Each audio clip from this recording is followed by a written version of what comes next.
Hi, welcome to this evening's meeting of Burnside Council. Please stand for the acknowledgements.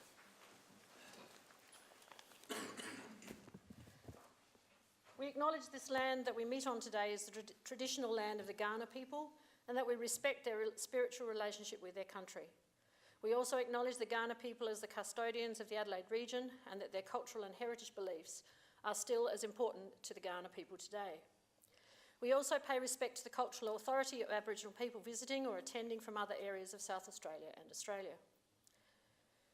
On behalf of the City of Burnside, I gratefully acknowledge and pay respect to those who gave their lives for this country and its people. Please remain standing for the opening prayer. We pray for understanding and guidance in our debate as we make decisions that will impact on the lives of all those who reside, study, work and visit the City of Burnside. Grant us wisdom as we serve our community. Please be seated. I welcome to the gallery observers and ask them to be respectful in their silence as the Chamber deliberates on matters that relate to the City of Burnside. Should there be a fire or any other emergency, an alarm will sound and you are asked to follow the directions of the Council staff. I need to remind you that all Council meetings are live streamed through the City of Burnside website and a copy of tonight's agenda is available by downloading from this website. I remind elected members of the importance of using their microphones appropriately so that those at home can hear clearly. And on that matter, I wish to give an instruction tonight. Some of the problems that we've had in terms of live streaming and people not being able to hear at home have arisen from the cutouts that happen when people forget or think that they can continue asking questions. So I asked Matt Spearman to give me a statement that would explain this to everybody so that people at home hopefully can give us better feedback on how things work tonight. The statement is that the administration have been receiving increasing feedback that the live stream audio cuts out regularly when elected members are not using their microphones. Lately, when an elected member accidentally turned off their microphone but wanted to continue to speak or ask questions, I have allowed it. But this is what is causing the problems with the audio. So tonight, I will be trialling that anyone who does this will have to go to the end of the queue in order to speak. Will not have the opportunity to have a moment of silence or 2 moments of silence and then decide that they want to ask extra questions. Or if they have already cancelled their button, then they will have to restart and join at the end of the queue. Hopefully this will overcome the problems encountered and we'll get feedback, I'm sure, through Mr. Spearman. The second announcement I need to make prior to us starting is that there is an item, and this is for the sake of the gallery as well, there is an item 19.1 in the agenda that will require the meeting to go into confidence. We will be debating contractual negotiations with East Waste, and when the CEO of East Waste arrives, I will move to that item as soon as practicable so that we can have that decision. This is because it also means that everyone will need to leave the chamber except for elected members and the CEO. They will be welcome, of course, to return after that agenda item and with a bit of luck, it shouldn't take too long. But all councils who form part of the subsidiary of East Waste have needed to consider this matter by today. Hence the need for this to be treated as a priority and that we do have the CEO of East Waste coming along to answer questions if we have them. Other motions that relate to the draft budget will also be prioritised, 2 of which remain incomplete from our last council meeting. So now I'll move on to item number 3. There are no apologies. There is a leave of absence in item 4, Councillor Turnbull. Confirmation of minutes. Could I have a mover, please? Thank you, Councillor Piggott. Seconder, Councillor Cornish. All in favour? Carried. Deputations. Yes, deputations. We have one from Mayor Robert Breer. So would you mind coming to the seat in the centre? And when I finish speaking, I'll turn my microphone off so that you can speak. Not just yet. I'm going to do this in exactly the same way as we do with everyone else. Could you just turn yours off for a moment? Yeah, sure. Okay. You have 5 minutes to speak. First of all, of course, identifying yourself by name and address, and then questions may, of course, come from members after you have spoken, so please remain seated after you have finished. There will be a person taking the time. So I'll turn mine off now and then... Thank you. Mayor Robert Bria from the City of Norwood, Payneham and St Peters, 175 the Parade Norwood. Thank you, Mayor Montceau and councillors, for the opportunity to address you tonight. I come here in good faith and in the spirit of cooperation as the Mayor of a partnering council in Irrawarra. I also wish to put on the record that I come here with the unanimous support of my council, which together with the town of Walkerville is extremely concerned about the immediate future of Irrawarra because of the resolution made by this council on the 9th of April 2019. I have taken this unusual, but in my view necessary step of making a deputation in a direct appeal to you to reconsider your current position in the context of the urgent matters before Irrawarra. Your worship and councillors, the social, environmental and economic benefits of Irrawarra are obvious to all of us and our respective councils. Were they not, none of the three councils would have invested so much time and money into the project, let alone sign up as equal partners, despite our differences in terms of population, budgets and demand for water. That said, it is an expensive and complex project that relies to a certain extent on Mother Nature, and in recent times she has not provided the rainfall we have all hoped for. In fact, the recent dry winter and summer could not have come at a more critical stage in the commissioning of the project.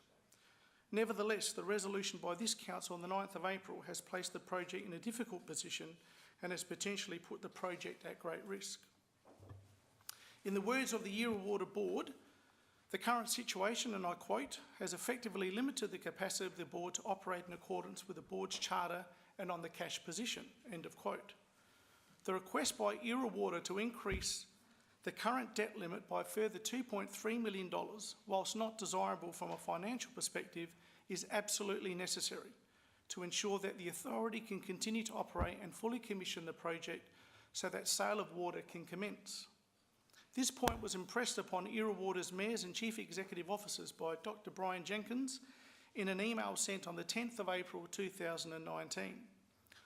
I and others were therefore very concerned to read the response by Mayor Montceau to Dr. Jenkins on the same day, which read in part, and I quote, "Connections are not needed right now.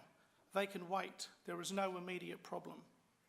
In my view, Mayor Montceau's response downplays the urgency of the situation and does not address the issues which Irrawarra Board has worked hard and tirelessly to resolve, and is simply seeking the approval of the constituent council to increase the capacity of the bore to achieve the original design capacity of the scheme and to increase its debt limit by up to $2.3 million. Whether elected members support or do not support the project at this stage is totally irrelevant. The constituent councils are being asked to deal with the here and now and allow the board, which it has appointed, to manage the project. I respectfully submit to you that not only is there an immediate problem, but the problem needs immediate attention, and that only the City of Burnside can resolve the impasse which has been reached.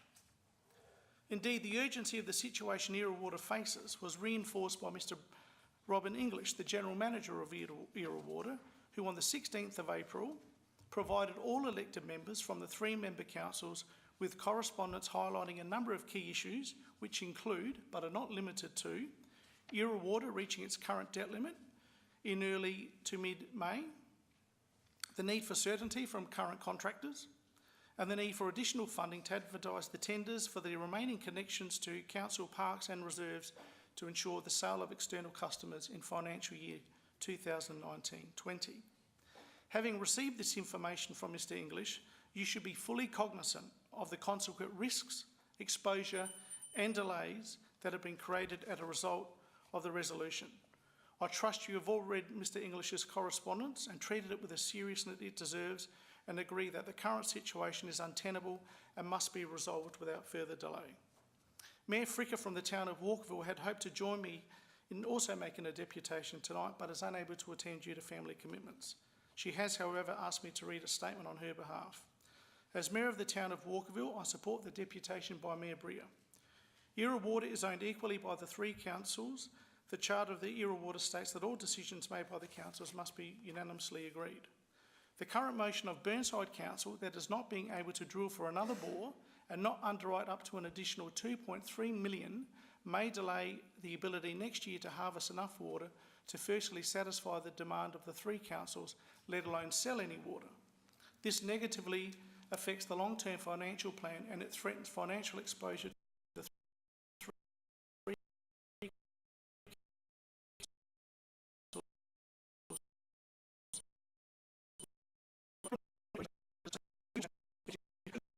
or capacity to be provided. I strongly urge you to support this sensible and practical motion, which will relieve the pressure, no pun intended, on Era Water, which is desperately needed, pressure that can so easily be avoided.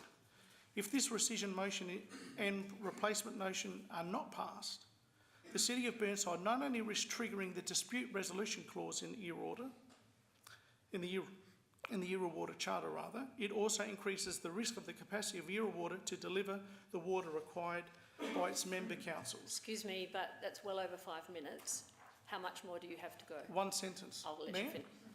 Tonight, the City of Norwood, Payneham and St Peters and the town of Walkerville looks to the City of Burnside to uphold its commitment to the partnership that is Era Water. Thank you. Happy to take questions. A question from Councillor Dawes. Councillor Dawes over here. Thank you, Mayor Breer, for coming forward. I think you're very brave in doing so. So I do appreciate you being here. Just so you know up front, I was one of those councillors in support of doing a health check of Era Water at this stage. So I wanted you to be aware of that as to where I'm coming from. The first one, I've got 3 questions, Mayor, so I realised what happened last meeting where some questions were asked after the microphone was turned off. Through all this debate, I believe this council has been very respectful of each other's comments.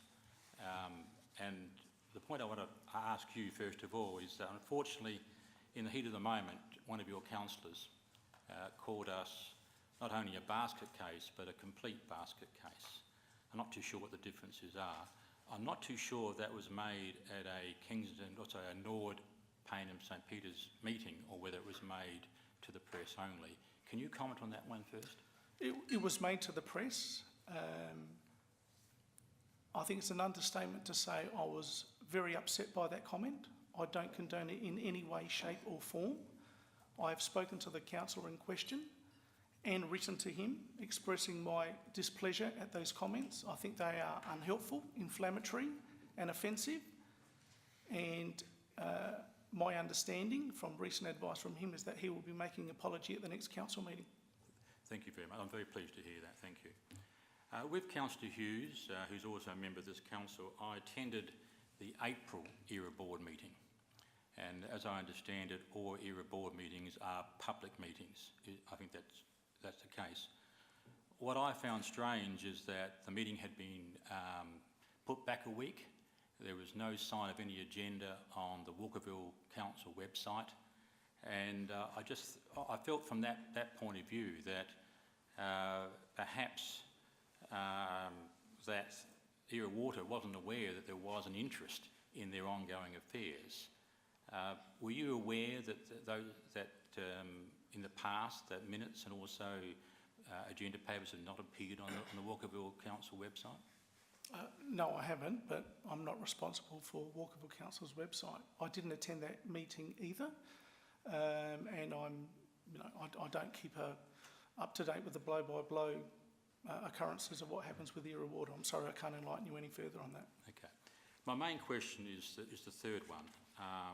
Also at that Era Board meeting, Councillor Minnie, who's your representative on that meeting, he did tell us that he initially voted against the Era Water proposal, and using his own words, for his punishment he became a member of the Era Water Board, and he has been ever since. But the important part to me was what he said to me after the Era Water Board meeting, and I would like your reflection on this, going back when the initial scheme was being discussed. He made the very strong point that if the loan had been higher at the start, we would not be in the situation we are now. Now, the Holditch representative, who's been giving financial advice to Era Water, separately, and without knowing that I'd spoken to Councillor Minnie about this particular matter, made the same point to me. My question to you is that if we had asked for a higher loan at the start, would have the constituent councils agreed to that or not?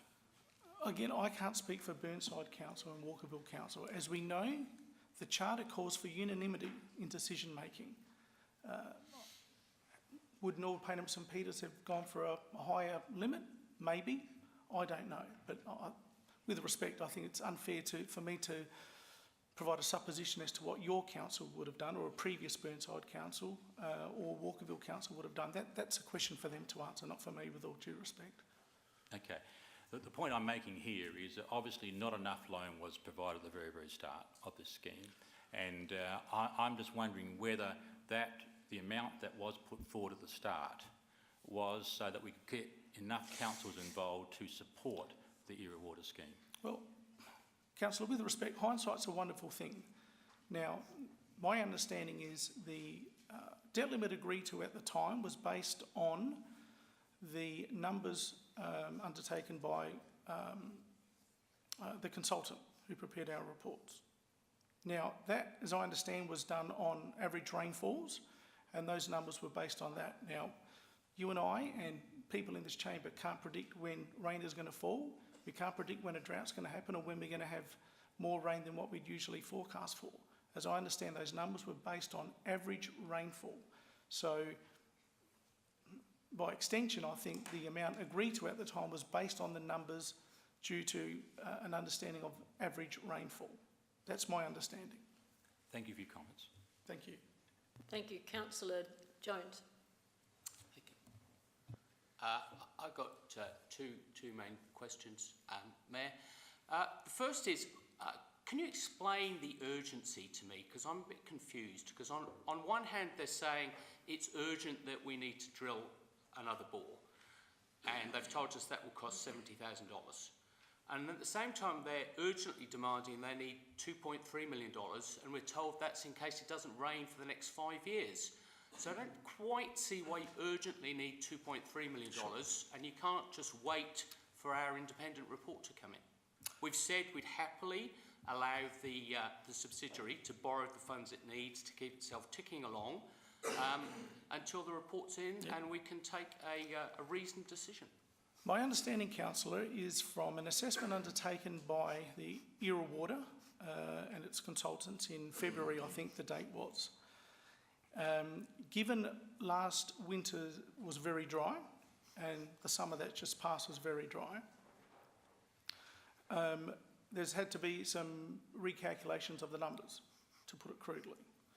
My understanding is that there is a projected deficit based on what is called a dry case or worst case scenario over the next few years, and that the deficit for, I think, 1920 was 1.223 million. The deficit projected for 2021 is 365,000, and the deficit projected for 21-22, if my memory serves me correct, is 61,000. So that, I think that the numbers in the report suggest that a dry case scenario would require an extra $1.8 to $2.3 million. Now, the board, conservatively and perhaps cautiously and correctly, have suggested that the extension of the debt limit be 2.3 million, the upper end. So I think hopefully that answers your question in regards to the debt. In regards to the board, there are a number of connections that still need to be made. My understanding, there's still 30 connections that still need to be made. Era Water was hoping that had the three councils approved the budget, which was due to Era Water by 31st of March, and therefore we are in breach of the charter as we speak, that there could have been and had those funding arrangements been approved, then Era Water could have tendered and commissioned the extra connections between May and September this year, so that by September this year those connections were made and that we could start selling water by May 2020. So that's why those connections are urgent. Without the connections, we can't inject the water and then extract it and sell it. Selling water means revenue for Era Water, our debt and our deficits go down. It's a fairly simple equation. But the fact is, the 4 bores that do work have a capacity to supply 300 megalitres, and the 3 councils between us only need 200 megalitres for all our irrigation needs. So therefore, potentially, we could say, well, let's collect 300, see if we can get any customers for the 100. Once that's proven, we can then say, go ahead, do the rest of the scheme, get it up to design capacity.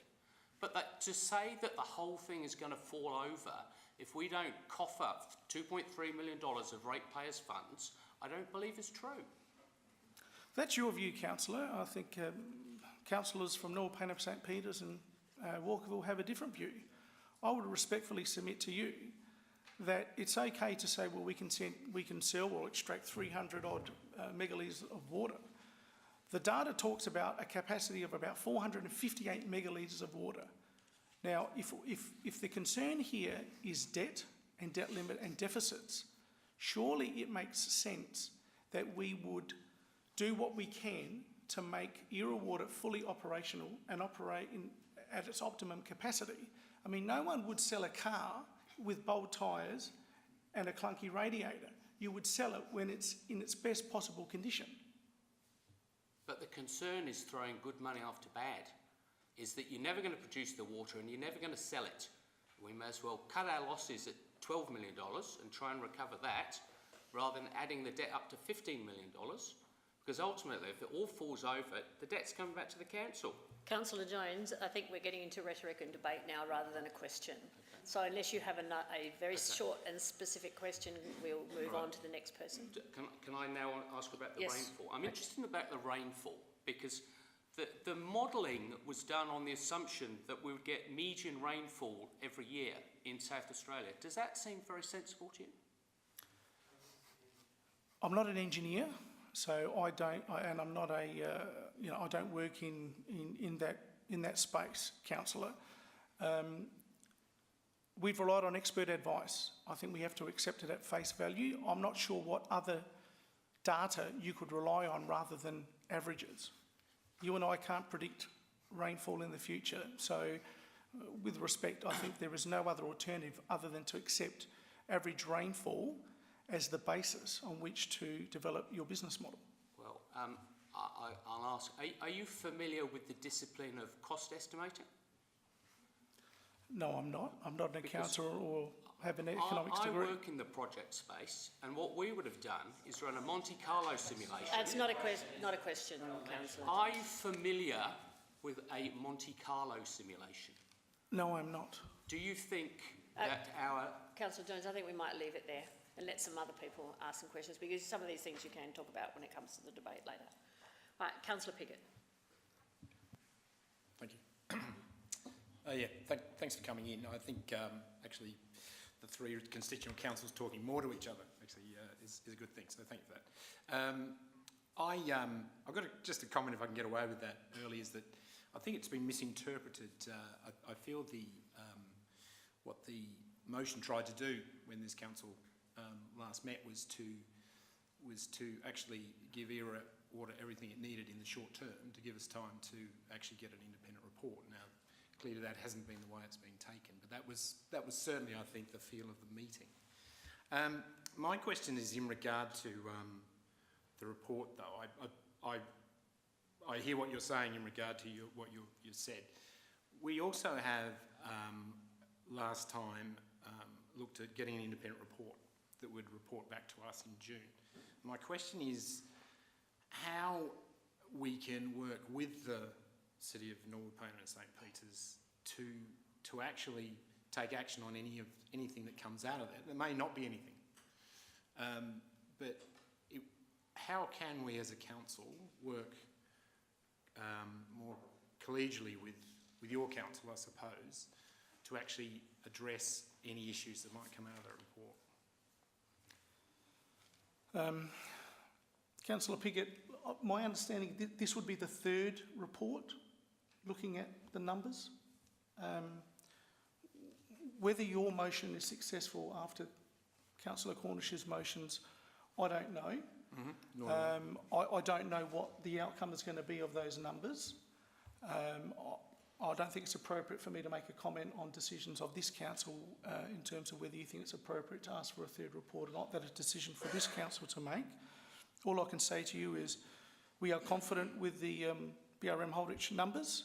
We haven't sought the need to go shopping for numbers that suit us or suit our argument. And I say that with all due respect. You know, the numbers are the numbers. You can keep shopping for numbers just like you can keep shopping for lawyers to get the right decision that meets your view and opinion. That is a decision for your council to make as to how it expends its ratepayers' money on getting additional reports that may tell you the same thing that Mark Booth did. They may not. We'll just have to wait and see. Actually, I'm sorry, could I ask a follow-up question, because I think you have misunderstood where I was going with that. Yeah, look, it's a decision for us.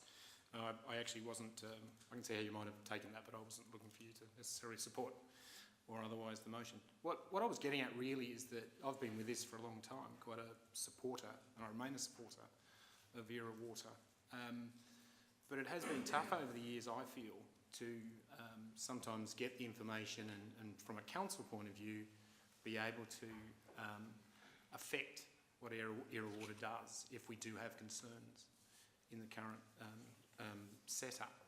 It's a dynamic of 3 different councils, local government. Yep. And I guess what I was asking, what I'm actually after, report or no report, how can we, given we're one of 3, we don't want to be 2 saying one thing and 1 the other the whole time, that's not going to be particularly good. How can we work better to perhaps help that situation going forward with the City of Norwood? Well, I think that, you know, the ERA mayors and CEOs meet often. Now that includes, it's a broader group. I understand that. There's no reason why the ERA Water mayors and CEOs couldn't meet more often. But as to your question, with respect, Councillor, I think if the City of Burnside feels it doesn't have enough information, then I would respectfully submit that the first port of call is the board and Robin English and Brian Jenkins, rather than you can seek the views of me or my CEO or Kiki Magro or Mayor Fricker from Walkerville, but we're not in the thick of it on a day-to-day basis. I would suggest that Era Water is the first port of call to speak, you know, seek further clarification, meetings, and you know they've attended meetings of all 3 councils in recent times, but that shouldn't stop you know, your mayor or Paul or me or Mario, Kiki or Elizabeth picking up the phone and saying, hey, look, where are you guys at with this? I see no barriers to that level of open communication. I think the concern, and I think I have some imprimatur to speak for the town of Walkerville, given Mayor Fricker has authorised me to make those comments on her behalf this evening. We just don't get it. We just don't get why 2 councils can support something and be wholeheartedly behind it, and another council just say, well, no. We just don't get it. Thank you. Councillor Henschke. Good evening, Mayor. Thank you very much. Just to help this direction that Councillor Piggott's going on, I'm trying to find a constructive question, and in my mind, I feel that we as a council have received information at 2 workshops, for example, and we also received information firsthand from a hydrogeologist who spoke to us about the geology and gave us a lot of information. We left that session in particular, I did, knowing that, yes, like you said, it's a complex project, and so my question to you is, knowing that we're dealing with very complex hydrogeology, and the hydrogeologist did say to us, it's not even guaranteed that if we put 1 bore down, it's going to work. We're going to have to put another one down. And also they said, we don't know if we can even create an underground tank, which is what it is, because of the type of geology we have there. It's not sand, it's fractured rock aquifer. They were telling us it's all very new to them. And so we felt, well, something we can do, knowing we knew this information, is to go forward with this independent peer review approach, which is a project management mechanism that Councillor Jones is familiar with. So anyway, my question to you is, did you receive a workshop and information from the hydrogeologists, the same hydrogeologists that we did? Look, Because I'm wondering whether we're not quite on the same page. Who it is you're talking about? I'm Pardon? sorry, I don't know who it is you're talking about. Yes, there were, with ERA Water, there are a number of people that attended a workshop and they presented to us technical information. So I'm wondering whether that's the problem that we have as councils. Can trying I to do a just project interrupt? together. That was the engineer, the hydrologist came from Woolbridge and Gilbert. Right. No, I didn't The attend rain that through session. Era. I didn't attend that session, so I'm sorry I can't do that. But look, I was mayor at the time when this project was first mooted in 2009. I was the one who sold the project to Prime Minister Gillard at the time during the 2010 election. And from that, you know, the $10 million, half of which came to the three councils for this project, $500,000 was for the drilling and the feasibility. So, you know, there's going to be different views and opinions along the way. I get that, and there probably will be until the end of this project. I completely understand that, and there'll be, you know, differences of opinion and whether we should or shouldn't be continuing well after we're gone. I appreciate that. It is a long-term project. But as I said to Councillor Jones, at the time this project was agreed to by the three councils, we went on the best data available. Now, for some, you might say it's a leap of faith. $23 million, three relatively small councils. But I would stress to you, Councillor, that this is not new. These projects aren't new. Councils all over Adelaide have been doing stormwater harvesting projects for years, and they work well. And I'm sure they have taken what some of their councillors might believe to be a leap of faith. But they're working by Mother Nature just as we are, and yet they've stuck by them. I'm committed as mayor to sticking by this project, so are my councillors. They have concerns, of course they do. But we work through them and we move on and we're staying the course. Yeah.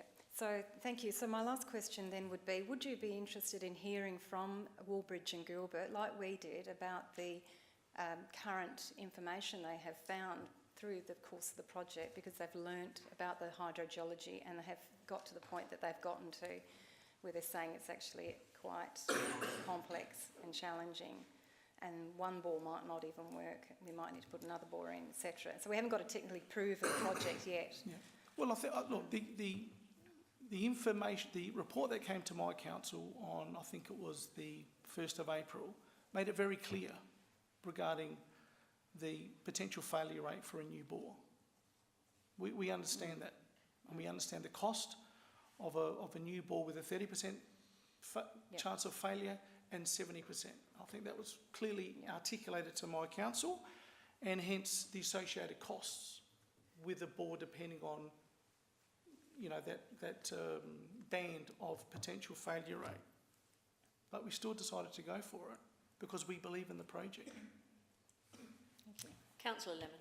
Thank you. Thank you very much for coming, Mayor Brea. My question is about the reports. You've alluded to the fact that this council is looking for an independent report.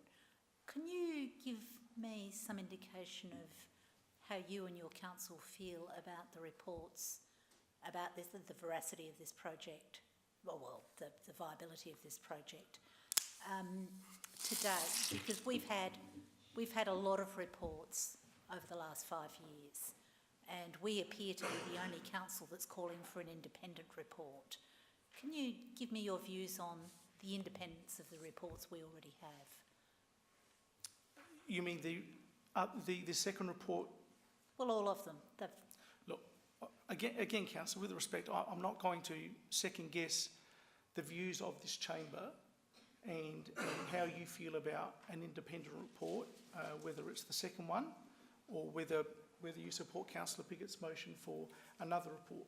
What I can say to you, though, is that my council has not felt the need to second-guess BRM Holdridge's report and go for a second opinion, let alone a third opinion.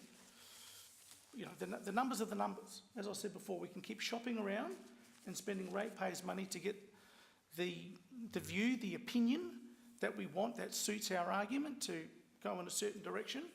That's not what my council is about. We're staying the course.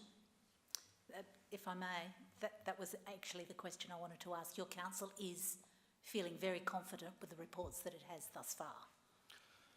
The reports that come to the council from Era Water, be they minutes or agendas or other independent reports or studies or assessments of, you know, new numbers based on, you know, the recent, let's call it drought over the last 18 months or so, they all come to council. We get extensive staff reports. The risks and the options are clearly outlined to council. Concerns are raised, but at the April 1 meeting, there was a unanimous decision. Mayor Monso was there. She saw that decision. She heard the debate. I'm not sure what else I can say, Councillor Lemon, other than to say that as a council, we feel we have enough information to make informed decisions, and those decisions are based on sound advice, we believe. The options are clearly presented to us, and we make an assessment on those. Obviously, we take into consideration ratepayers' money. Of course we do. But we also understand that this is a long-term project and that our community has not complained. We haven't had one complaint about this project. Despite, you know, potential negative media in the past, not one. Our Felixstowe Reserve wetland, you know, it has been widely supported, which forms a key part of this project. So, again, it's not for me to presuppose what this council is going to decide. That is a decision for you based on information at your disposal. It could be different to what my council has. Councillor Hughes. Oh, no.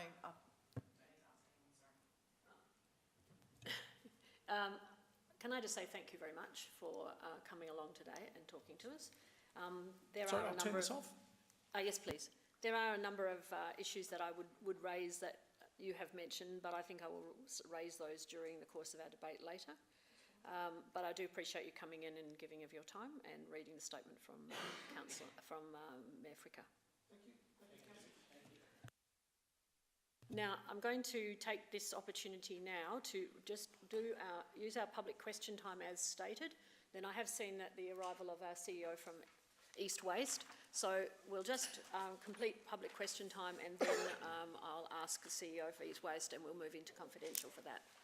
So please, would you come forward, Dr. Stephen? Before you do that, I have to respond Oh, to the question. yes, sorry, there's a question. We just need to respond to a question from last public question time.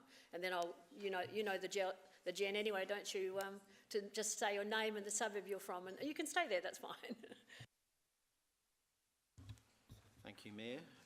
Where an answer is unable to be given at a meeting, it is required to be brought back to a future meeting of Council in the public question time section by the CEO.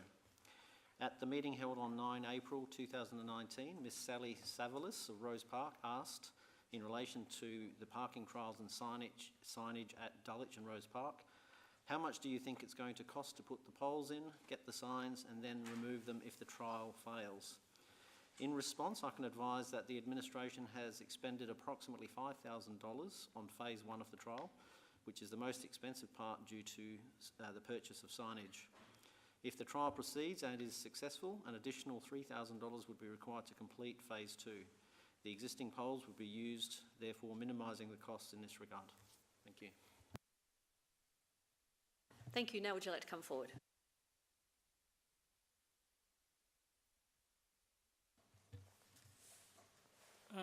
Thank you, Mayor. My name is Dr. Steve Ellis, and I live in Linden Park. This will be a brief question. I realise you've got a packed agenda, and it'll probably be a question that you won't have an immediate answer for.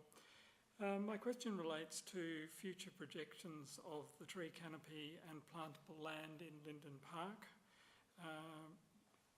Listening to the discussion in council, there are a lot of matters to do with the environment that are before council at the moment, and residents are indeed concerned about the loss of trees and gardens in Linden Park, mainly due to urban infill.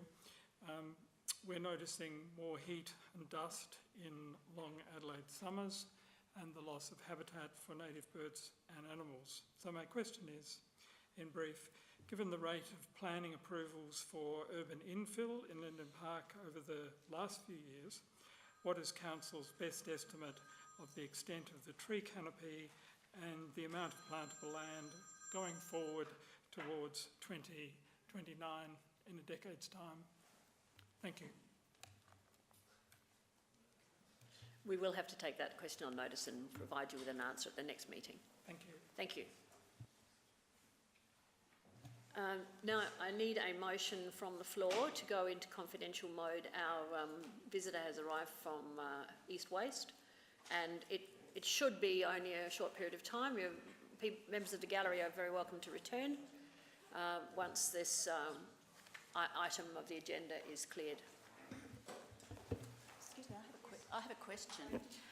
Would it not be more appropriate to move the East Waste matter right to the end of the meeting? No, because I've made a decision. We have a number of other motions that we need to do that are vital, have to be done tonight. And considering the amount of time that we're at now, there are other things that we're going to have to do before we move to the motions on notice, like the budget. And the issues that leading up to the budget, they must be done tonight.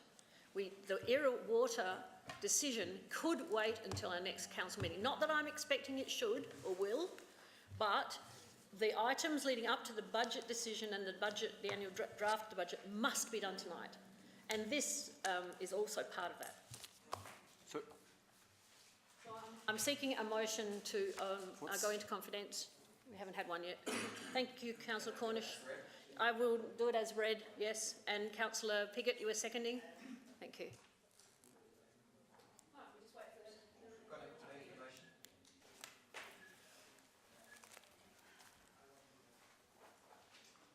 Now, also, as I stated at the beginning, that I would be moving the agenda around according to the priorities for this evening. The priorities are our budget and the annual budget draft that has to get out to council, to our community. In order for those to be presented to our public, we have two motions that need to be completed. I have a point of order. No, it's not a point of order. No, I can call the agenda. It's my role, and I can read the act if you wish. Yeah, I have a point of order. I'd like to refer to... So in my view, my rationale, the point of order is that this council passed the motion for the nature of the agenda. I understand that you have discretion on occasions to rechange that. Just let me finish my point of order. The fact is that moving around the agenda, particularly moving motions on notice to the end of the agenda, is now routine and habitual, and that is contrary to the motion that this council moved. And secondly, it's contrary to the guiding principles of meeting procedures. And I suggested you seek advice on it. I have. There is an agenda that's set. Our residents expect this in a certain order, and if it's our fault that we put motions on notice at the front and we can't get to important business, we need to change the agenda item. That's the appropriate course of action, but it's now routine and habitual. I don't consider it routine and habitual. I consider it being prioritising the important items that need to be completed. We have had 3 meetings now that have not completed in time. Now, I'm not pointing the bone or any blame at all. The issue is that there are certain items on this agenda tonight that must be done tonight. I am not intending moving the motions on notice until the end of the meeting. I am intending to move them until after the annual budget. That's it, after item 13.4. Once we have done that, we will move straight to motions on notice. I do not think that is unreasonable. I think that I'm prioritising according to our community need. So therefore, we're going to do it. And it is within my right and my power to do so. And I've checked with the LGA. I was only talking to them today. And I have it here in document if you wish. Oh, look, don't argue with me. No, don't tell me we're moving on. Point of order. Right. First of all, Councillor... Point of order, Councillor Davis. Not using the microphone. Point of order is to me, not him. Anyway. Councillor Carbone, you'll be first, and there will be... You have only got 2 minutes and 36 seconds, I believe, to sum up your motion from last time, and then we will be moving straight into the vote. There'll be no discussion at all. Wasn't there an alternative motion if this gets voted down? Do we have the opportunity to move that as well? Because this was, I would suggest if you're going to reorder The answer is yes. move it later. At 13.1, which is on page 23.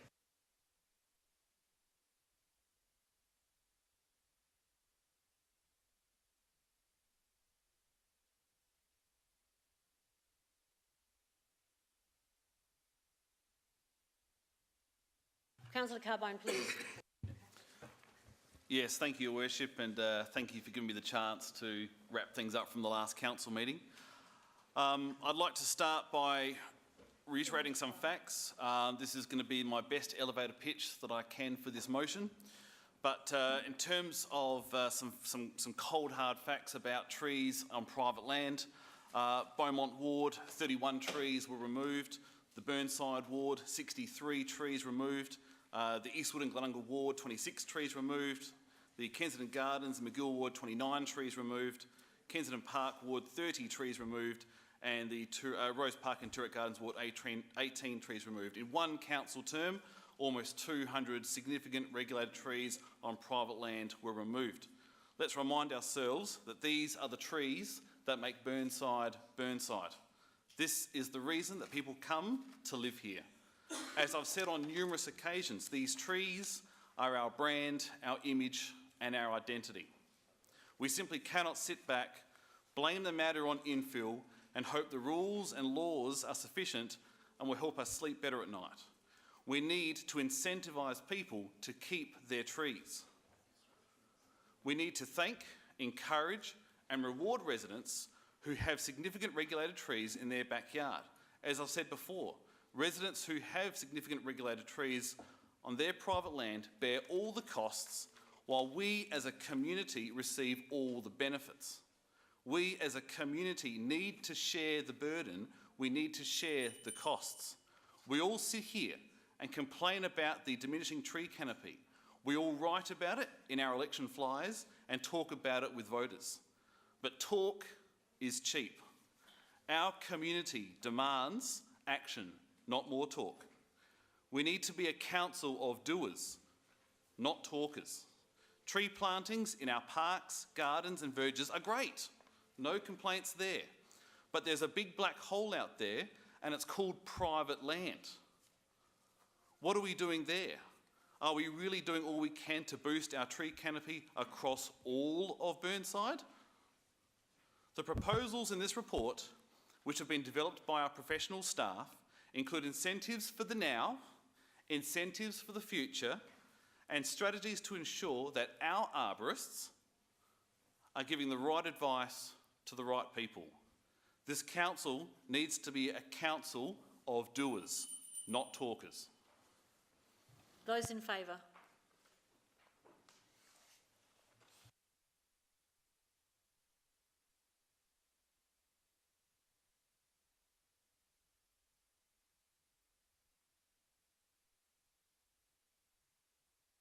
I didn't have my button on. Councillor Carbone, Councillor Dawes, Councillor Jones, Councillor Hubel and Councillor Davey. Those against, Councillor Lemon, Councillor Henschke, Councillor Cornish, Councillor Hughes, Councillor Piggott and Councillor Davis. Thank you. You get it recorded? Now, oh, sorry. Does anyone have an alternative motion? It was a while back, I know. Hard to find. I've been waiting for this for a long time. I think it was the enhancement, or was it the? No, it was the. This is the existing one. Yeah. And the native tree one is a new one. So, Councillor Piggott, you are organising one there? I am, as we speak.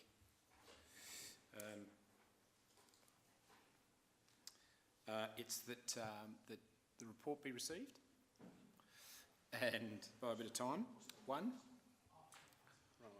and 2, that I just want to get the right words of it. It's the first one. The provision for the yeah, sorry, thank you. That the native tree program be included in the 20. Sorry, not that one. It's the tree assistance fund. No, it's That's not the existing actually. one. No, the native tree program is one. Oh, okay. No, I just wanted the native tree program. Oh, sorry, number 2, note the initiatives outlined. Yeah, number 2 doesn't work. Number 3, the native tree program be included in 2019-20 draft budget. And number 4, just talking about the native tree program. And you might remember that last time I felt that, and I mean, Councillor Carbone's elevator speech was pretty impressive actually. It is right. It's that we need to do action. I just think of the three things are the native tree program. I think is affordable, and it gets serious bang for buck.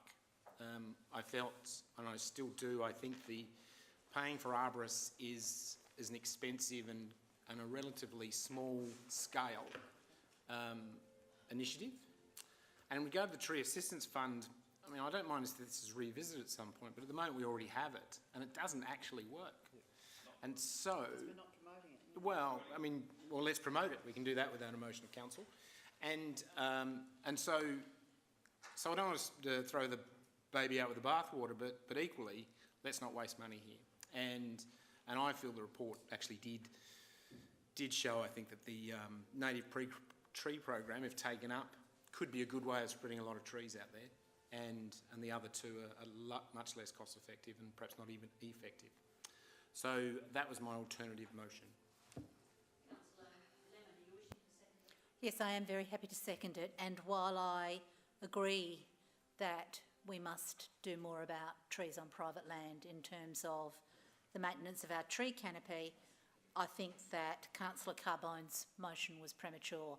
I think one of the things that we need to do is have a sense of how many private trees we've got in Burnside before we start looking at this.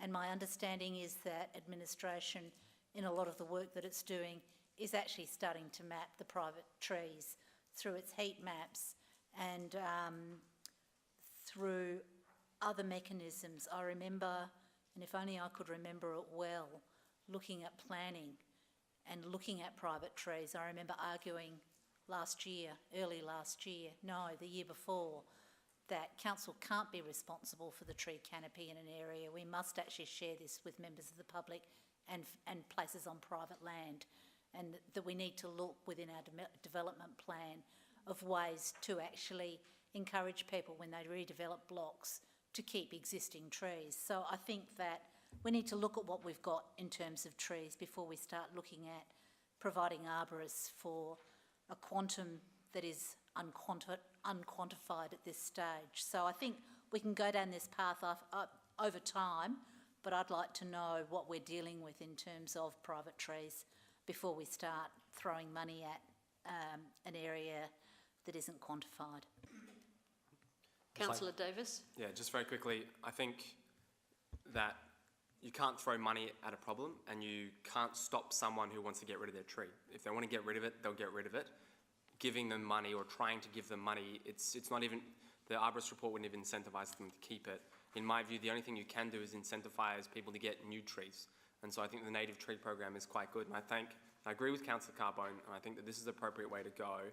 And if we can advertise the other third one, that would be good too. But it's not a problem we can just chuck money at. I think we need to impassion people, and that's how we'll get the result we want. Councillor Dawes? Yes, I'd like to move an amendment to Councillor Pickett's motion to include a amount for the enhancement of the current tree assistance fund. Currently it's $5,000. for this year. I'd like that to continue for another year. So my amendment is the same as number 1, 2 and 3 of Councillor Pickett's motion, but to still include an amount for the enhancement of the current tree assistance fund of $5,000. Apparently that's in the budget already. Oh, in the budget already, is it? Okay, thank you. Probably not necessary to add that amendment. Thank you. All right. The next person is Councillor Hughes. That follows on, I was going to ask a similar question. So the amount in the current budget is only the $5,000 though? That is correct. Okay. I will speak very briefly because I know that we are 8:15 already. I obviously didn't support the last motion, but I would support an alternative that did include a value more than $5,000 in the enhanced tree program. If someone was to put up an alternative, I can see the value in doing something different with the native tree program. I think the arborist reports, throwing $100,000 at that, I don't see we'll get much value out of. But I do think that if we had additional funds allocated in the budget for people to have pruning and things done of their tree, and we promoted it properly, I think we would get benefit from that as a council. So I would be happy if So you're wishing fails. to amend? Well, no, because I think that's contrary to this. So I'm saying if this doesn't get up, I'd support something with that. Just putting it out there. Councillor Piggott. Just a question on that. There's $5,000 in the budget, but the actual limit of the scheme, is that still higher than 5,000? What happens when you get the 5,100? It does stop, does it? Oh, okay. Sorry, I can't help.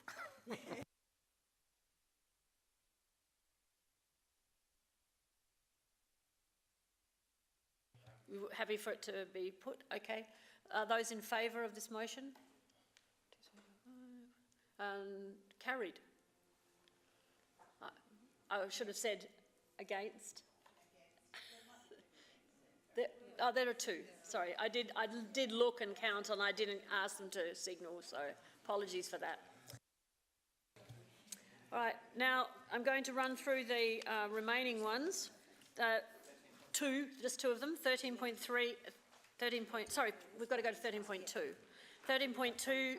There must be Councillor Jones. It was an adjourned question motion which also has implications for the budget. You all received further details via the portal in terms of all the reports that have come to council in the past in relation to Laurel Avenue. So, and this decision needs to be made tonight. So, because there is confusion, I have been advised by administration that I should provide the opportunity for anyone who wishes to speak, because this has been over 2 different meetings, anyone who wishes to speak for or against this motion, that they can have the right to do so first, before I then turn it back to Councillor Jones for his summing up. Don't worry, Councillor Jones, I was getting there. Councillor Lemon. I speak against this motion. I can't remember whether I spoke against it before. It doesn't matter, we're just going to leave it open. Okay, I speak against this motion. I think it's premature to make this decision. I think the information that we got via email today, when you look at it, it's 10 years old. I think we need a new report. I think that making a decision on the long-term future of a piece of land throwing close to $200,000 at a piece of land without a report from administration that would give us a real cost, the real benefits and alternative uses for that piece of land is actually would be foolish of us to do tonight. I think that would go against looking after all of Burnside's residents. I understand that Councillor Jones is keen to do this because he's been heavily lobbied by people that live adjacent to this. But what I would remind all of us tonight is this. Whilst we are all ward councillors, we sit here in this chamber making decisions for the city as a whole. In terms of the city as a whole, is this a good idea? Is it a good idea to spend close on $200,000 for a community garden on a piece of land which is currently being used as a biodiversity nursery, will continue to be used as a biodiversity nursery until at least December, if not April next year, December this year, if not April next year and may well will continue to be used as a biodiversity nursery, and we're making decisions about what its possible use could be, when we don't know whether it's going to continue being used for what it's currently being used for, because it's highly likely that, well, it's absolutely likely that that's going to take place till the end of this year, and highly likely it'll take place until the middle of next year. So I think this is a premature motion. I don't think we've got enough information to actually make this decision properly, and I will be voting against it. Councillor Davis. Yeah, I'll vote against it as well. We actually voted to have a report on this come to this council so that you can actually be informed of what are the possible things that we could put there. At the moment, we haven't considered anything.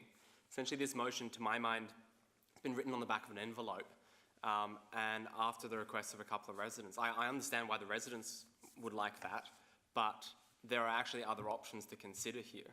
I mean, the first thing is, when is Conningham going to be actually finished? Will it actually change? Will the nursery even switch in the next year's budget, going from, it could very well continue. Why couldn't we continue to use it in its current capacity as a nursery? That decision hasn't been taken. We as a council have an asset, and we as a council need to determine, and we need to be informed of what the best use of that asset is. Could the current nursery continue? You know, could we sell it? Could it be used as a netball court? Could it be a park, like an open space park with grass? Could you set up, I wouldn't say skate park. Could you put in, soccer goals? Could you put in a wall to play tennis? Could you put in a community building of some kind? Do you know what the answer is to any of those questions? And if you don't know what the answer is to, could you put in a park, or could you put in a community building there? Is there a requirement for a community space in that area? If you don't know what the answer to that is and what the community think about it, don't vote for this motion. You're essentially also terminating after a 3-minute speech, you're also terminating the current nursery, which is not something I think you want to do. We don't know how it's going to go at Conningham Street, whether it's going to be ready, and whether that's going to be able to meet our capacity. How long does it take to onboard that? We might, with this native tree program as well, we might want to expand our nursery capacity. We might want to look at that and say, actually, there's a lot of other neighbouring councils who would benefit from our tree production. Maybe we can look at other things like that. To my mind, this is just completely premature, and a policy that's written on the back of an envelope. We should wait for the report. We have one coming. Let's do the proper thing. It doesn't need to be rushed through the budget. If the report comes back in 6 months or whenever it's meant to come back, and it says we should do this and we vote to do it, then we'll put it in the budget. It doesn't kill the project for next year, but there's a lot of other factors to consider. But to my mind, if we haven't made a decision about what we're going to do and we haven't seen the data on it, how can we possibly go out to our ratepayers and say this is absolutely what we're going to do? Our draft budget plan is not a community consultation on different snap ideas. So we should do this properly, wait for the report, make an informed decision, and we may very well agree to put in a community garden at that time, but at least you'll know what the options are, at least you'll be doing your job. So I definitely won't be supporting this. Councillor Davey. Thank you, Your Worship. No, I support the motion. I think we should make provision for future possible uses for this site within this budget. I see no reason why we shouldn't do that. We've had significant input from our community, and I don't think it's fair to say that it's just people who live next door to Laurel Avenue. I also agree that we make decisions for the whole community, and I think it's my belief that it's in the interests of our community that we give some direction to how this property, which has been quite controversial and well publicised, can be utilised. It certainly can be utilised and has performed a wonderful function as our nursery, and this might well continue, but I think it's fine to actually assume that we might have a community garden there. We'll certainly need to have green space there. I certainly cannot countenance and support putting a building on that site, and I'll tell you that here and now. So I just think it's entirely reasonable that we include capacity for a community garden and whatever else might be on this site to maintain our green space in this budget, and we can decide down the track how we might want to utilise this land. But I'll be supporting it. Councillor Cornish. Thank you. I won't be supporting the motion as it stands. I agree that we've got reports coming, and we've just voted for 900 trees, 1 metre trees, to be allocated through an annual tree program, and we're going to need to store 900 trees somewhere. So I think this block of land is going to actually be needed for our new annual tree program that we just voted through only a few minutes ago. So I think this is going to be staying as a nursery for a very long time. So I don't think we need to consider changing it just at the moment until we see that report for the holistic use of it. Councillor Hughes. I'm feeling a bit of a no-no penguin tonight, and Harvey, I do admire you for putting this up, but I do think it is worth waiting for the report. I would hate to think that we make a commitment to using the land before we've got all of the information, and I think based on the timing of when the land could become available, we could quite easily accommodate that in next year's budget or allocate some funds later in the year for a amount to be spent at the beginning of 2020 if the land does become available. And I think, you know, I do support your local community and people wanting to retain that as community land, and I think if we see the report, it'll have all of that information in there, and hopefully we can get something favourable through that the whole City of Burnside can benefit from. Councillor Jones, to summarise.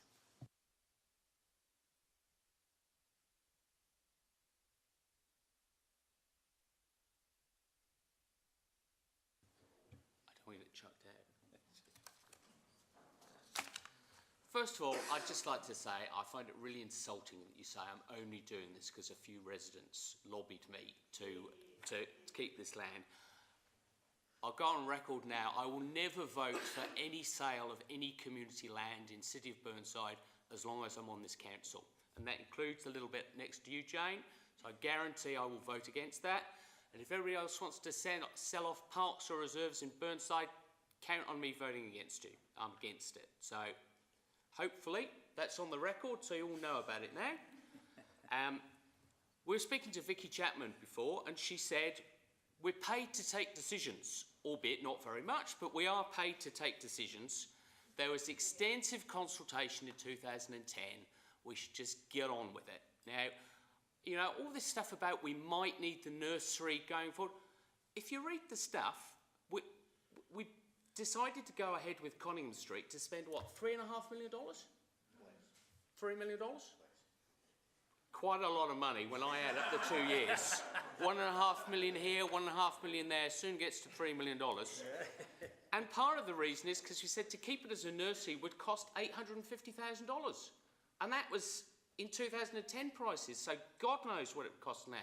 I think we should just get on and do it. I recognise what people say, but I think, you know, it is a relatively small amount of money. And the good news is, reading the stuff, McGill only costs $85,000. So we might have a lot of change out of our community garden. It's less expensive than you think it will be. That's why I'd like to put it forward, because I just want to get cracking. I think it's a good idea. The local residents do think it's a good idea, but a lot of people outside of Linden Park think it's a good idea as well. So I hope you'll vote for me. That's it. Thank you. Those in favour, please raise your hand. 5. Those against? Division's been called. Please stand. Those who've... sorry, it was lost. Now, division's been called, so those who are in favour, please stand. Councillor Dawes, Councillor Jones, Councillor Hubel. These are all in favour, of course. Councillor Henschke and Councillor Davey. Those against, Councillor Lemon, Councillor Carbone, Councillor Cornish, Councillor Hughes, Councillor Piggott and Councillor Davis. Got 11 there? Yep. Okay, thank you. Who would like to withdraw 13.3, regional subsidiaries? We're going to vote on it straight away. Sorry, you want to move it? You'll move it? Okay. So you move 13.3 and you'll second it, Councillor Piggott. Anyone wishes to speak? Right, those in favour, oh no, we don't have to, do we? Those in favour, please raise your hands. 1, 2, 3, 5. Carried unanimously. Now the draft budget, 13.4. And for those in the gallery, then we'll be moving, you weren't in here when I spoke about it before, but then we'll be moving to the motions on notice. Draft annual business plan and budget. Who would like to move that, please? You would like to move it? So is there anyone who wishes to withdraw it? That was my first question. Thank you, Councillor Piggott. So now, would you like to speak on behalf of it? Yes? Because we're going to do it now, but you've moved it, you can speak, and then we'll get a seconder, and then we'll have debate and discuss and vote. Yep. Okay. Yeah, look, we've done a lot of work on this. We've given up evenings to get our head around the budget process, and I feel what we've come up with is a solid plan to put to the community and see what they think. It ticks the boxes in regard to where we want to be in regard to the rate increase does reflect savings we are looking to make, keeps us in under the price index, gives us a modest surplus at the end, not too much, not too little. Continues to get things done. I think we are keen to do that. We obviously have had the benefit of some federal grants that will assist that, but it does continue to allow us to do things to the benefit of the city, and so from that point of view, I feel very confident to put this plan out. In terms of the document itself, it always amazes me how big these documents are, and all the stuff that has to go in it. But you know, I think that presents really, really well. The authors should be congratulated. So I feel we should pass this motion, and let's see what the public think. Councillor Davis, you wish to second it? Yep, I agree. I had some internal turmoil in terms of our rate increase percent, because it's 2.4 at the moment and LGPI 2.9 this year. So in my view, what we should do as a council is to go out to our community and say, you'll be able to calculate what your rate increase, like you'll have certainty about what your rate increase will be every year. It will be on these criteria. In my personal view, I think that our rate increases should be in line with LGPI year on year. I think at the moment there's a number of different criteria that we also consider, things like having a surplus of about $500,000 and a number of other ratios.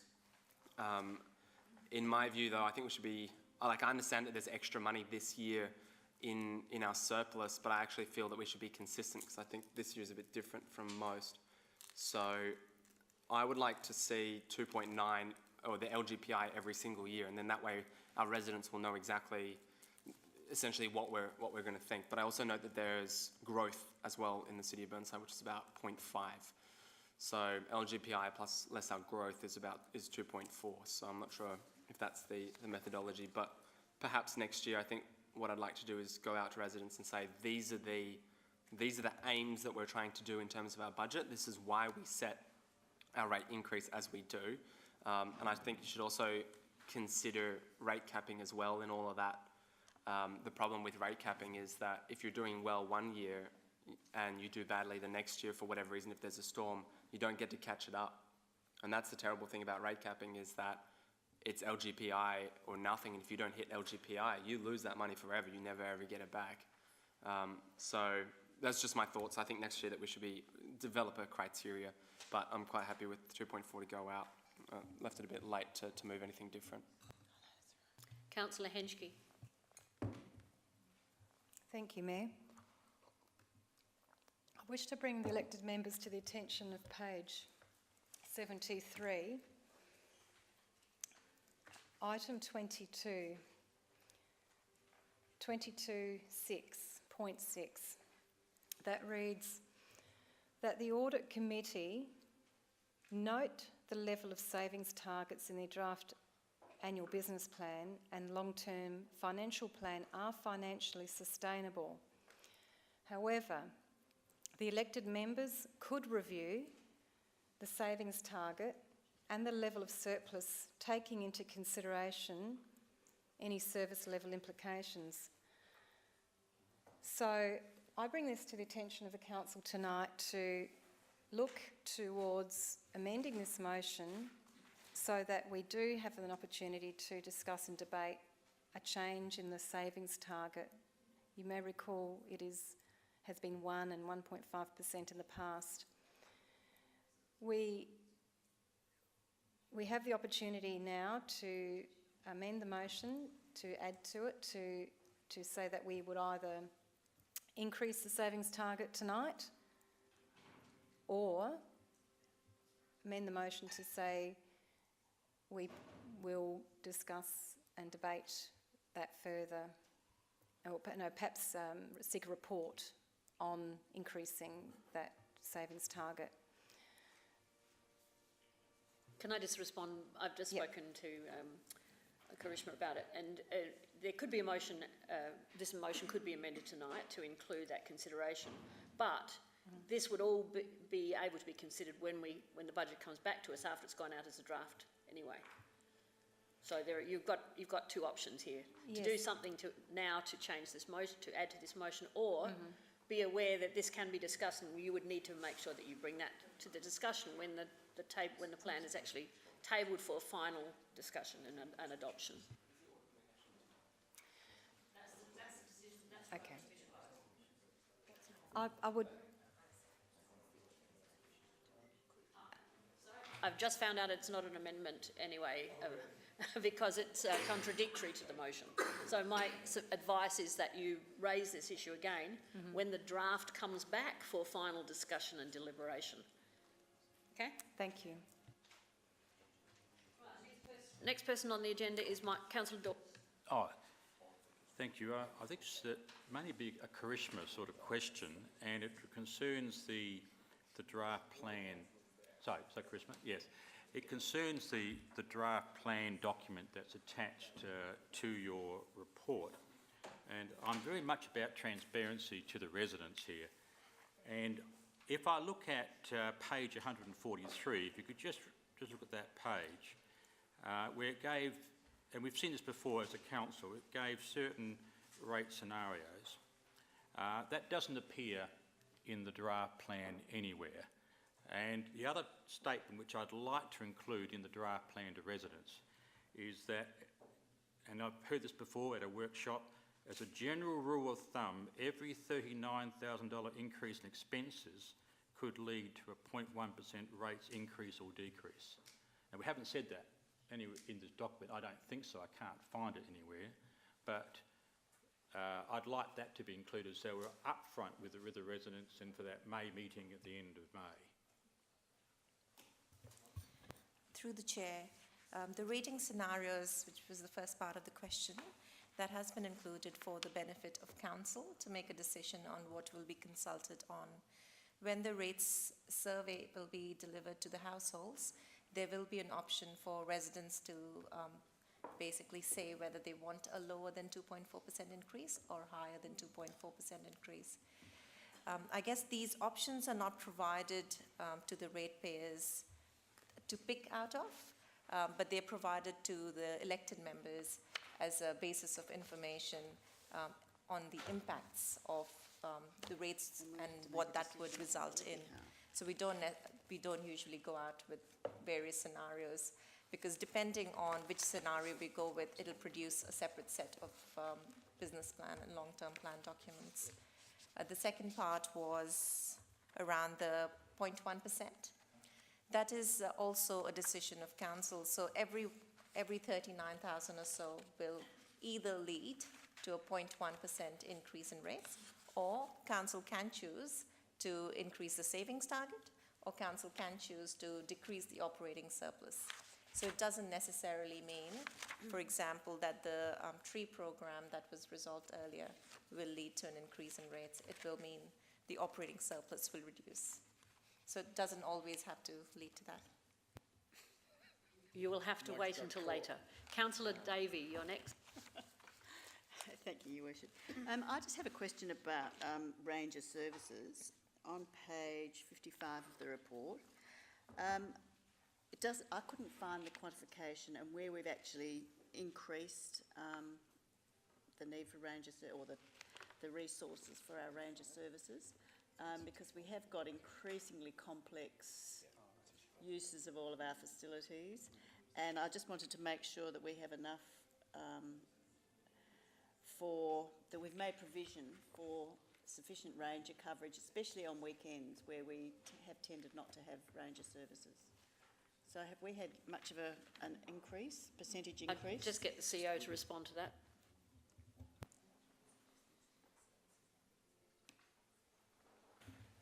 Through the Mayor, as you may recall, we are in discussions through the Eastern Regional Alliance to see whether or not that's an opportunity to provide an increased range of services, particularly for the local nuisance and litter matters. Failing an agreement at ERA level, we will present a report to Council which highlights the potential need for additional staff. So it's not anticipated in this budget. It will be subject to a separate report if we can't achieve the same outcome at ERA level. Councillor Carbone.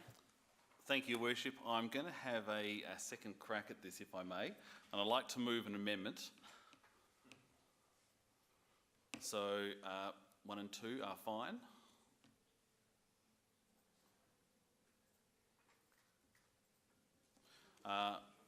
And number 3, that the tree incentive scheme be increased from 5,000 to 50,000.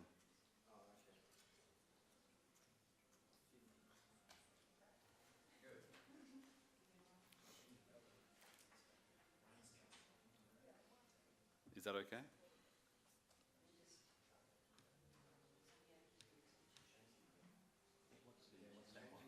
Which incentive scheme?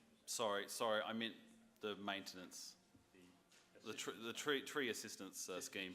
Tree assistance fund. Yep. Assistance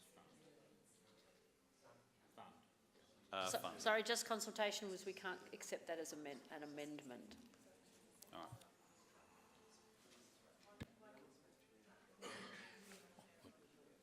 It's me again. Here we go. I'll try again.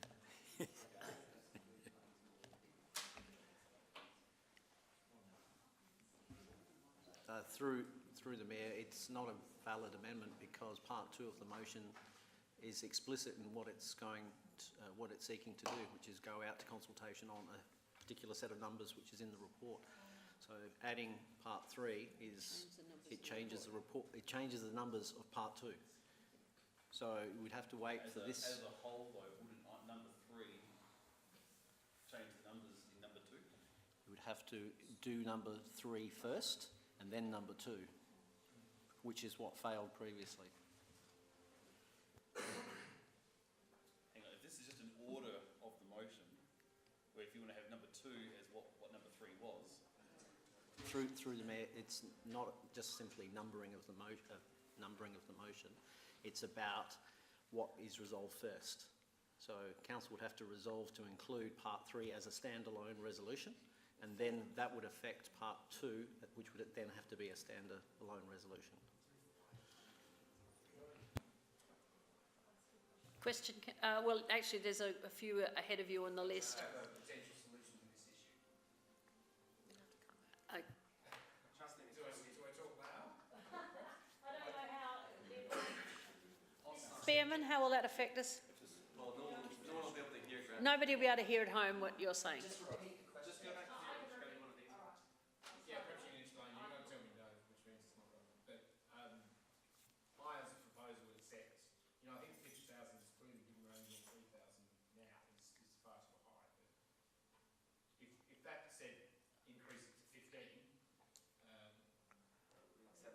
and run into number 2, except to include that. Same price. No worries. The listeners miss nothing. Even if we accept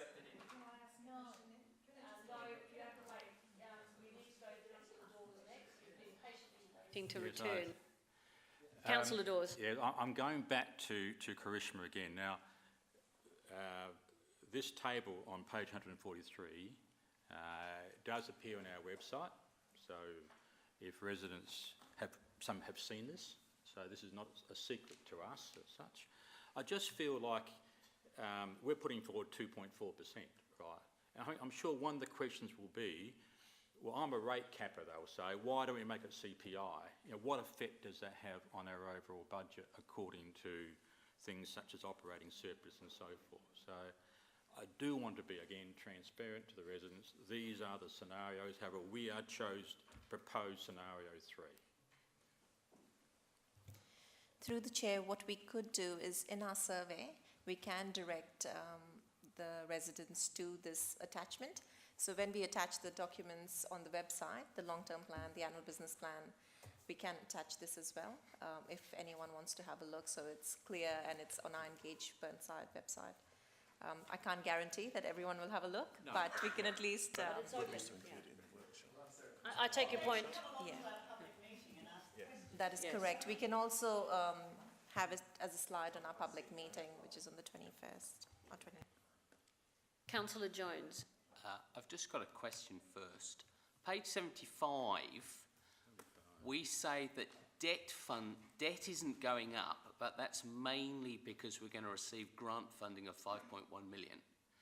Now, correct me if I'm wrong, that grant funding doesn't actually mainly relate to capital expenditure we're going to do in next year, 1920. Is that right? It's actually related to 2021. Through the chair, I believe it does relate to capital projects being undertaken in 1920. So the 5.1 grant funding all relates to CapEx in next year? Through the chair, it all relates to CapEx, but there could be carry forwards in 2021 as well. However, we have to recognise it at the year of receipt. Yeah. My worry is that we're going to spend all this money we get from the government on things other than we got the grant for. And then next year, we're going to have to borrow a whole heap of money. Through the chair, no, both of them, I believe, we don't have the deed. I don't believe we do. But I would assume that both of them would be tied grants and they would have to be spent for those projects. Right. And I'm sure there would be a acquittal process. So we have to put them in a separate bank account we can't touch? No, we don't have to, sorry, through the chair, we don't have to have it cash backed. We can put it in our bank account, but we just have to prove at the end of the project that we have used those funds for those specific projects. Okay, but that's my problem, is effectively we're funding current year CapEx out of grants, and then next year we potentially have a problem because we'll say, oh shit, we spent the cash on something else, and now we've got to borrow some money to pay for it. Through the chair, I see where you're coming from, and that is correct, because that's how our cash flows worked out, because we are receiving the grant funding next year. It's essentially reducing our next year's debt level and increasing it slightly for the year after. So in effect, if you look at the debt levels for 2021, that is where the position will be, irrespective of which year we use the funding in. I will support this motion because I think it's important that we get it out for community consultation. And I will say, I quite like the budget. I'm not so keen on the 10-year plan, but it's a whole heap better than the current 10-year plan. So that's a positive. I still think we're spending $5 million of interest over 10 years, which is a shocking waste of money. We could build another swimming pool. No, we wouldn't. If we weren't paying interest, we'd have $5 million in cash. We could build a swimming pool. But anyway, and I do have some grave concerns over the capital expenditure assumptions. So new capital spend 2019, 7.3 million, 2020, 6.1 million, 2021, 4.6 million, and then for the last 6 years of the plan, it goes down to $1.3 million. It's almost like you're saying, we can't do anything about the current clowns we've got elected, but let's hope they all get kicked out 4 years' time, and some adults will get elected. So that is my concern, that we're not actually going to achieve that, and people will always come up and find new things they want to spend money on. So I've flagged that I'm worried about it, but I do think we need to go onto community consultation, get cracking and see what people think. And I do think on balance it's a good budget. and it is an improvement, so I'm voting for it. Through the chair, thank you, Councillor Jones. That is a very valid point, and it has been raised before as well. The philosophy that we've used in coming up with the long-term plan is essentially it is a council's plan. Currently, all the projects in there are the ones that are underway, that have federal grant funding, or that have come through budget bids or through the asset management plans. As such, you'll see only primarily Kensington Gardens and McGill Road in there as the big projects. But as and when council come up with another project to be included, for example, the Hazelwood Park car parking, we would consider what the implications would be long-term on the long-term plan, what that would do to our debt levels, and on resolution, we'll include that in the long-term plan. So there are two ways of doing it. Either you include a number of projects up until year 10, or you do it this way, and we can discuss it further in our next workshop and maybe change the long-term plan before it's adopted. Councillor Hughes. I have a question which I've been sitting on since Councillor Piggott got to ask his. In terms of that minor modification, that could be made when we meet back and discuss the budget and finalise it in June? Yeah.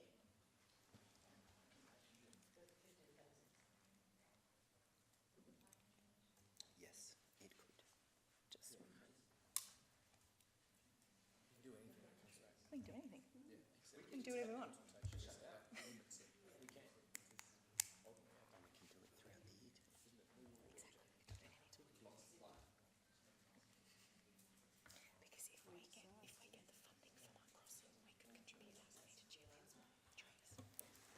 Through the chair, yes, that's correct. So we'll include it in the final version of the budget. Okay, excellent. I don't have anything further to say other than, although Councillor Dawes suggested putting a table in, you know, I have kids and you walk them into a lolly shop, and the more options you give them, the more, you know, arguments you're going to get about which type of lolly that you want to have. So I think going in with one thing and seeking feedback on that is a good approach. So thank you. Right, there are no other speakers on my screen, so I will put it back to Councillor Piggott. You're happy for it to go to vote? Right, those in favour of the plan? Those against? Carried unanimously. Should we have a 5-minute break now? Yeah. Right. I think we need to have that 5-minute break now. Well, yeah. Yes. All right. And everyone happy with the 10-minute break? Okay. And then we will move straight into Councillor Cornish's rescission motion.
Okay, we need to get started again. So could I have the elected members please being seated?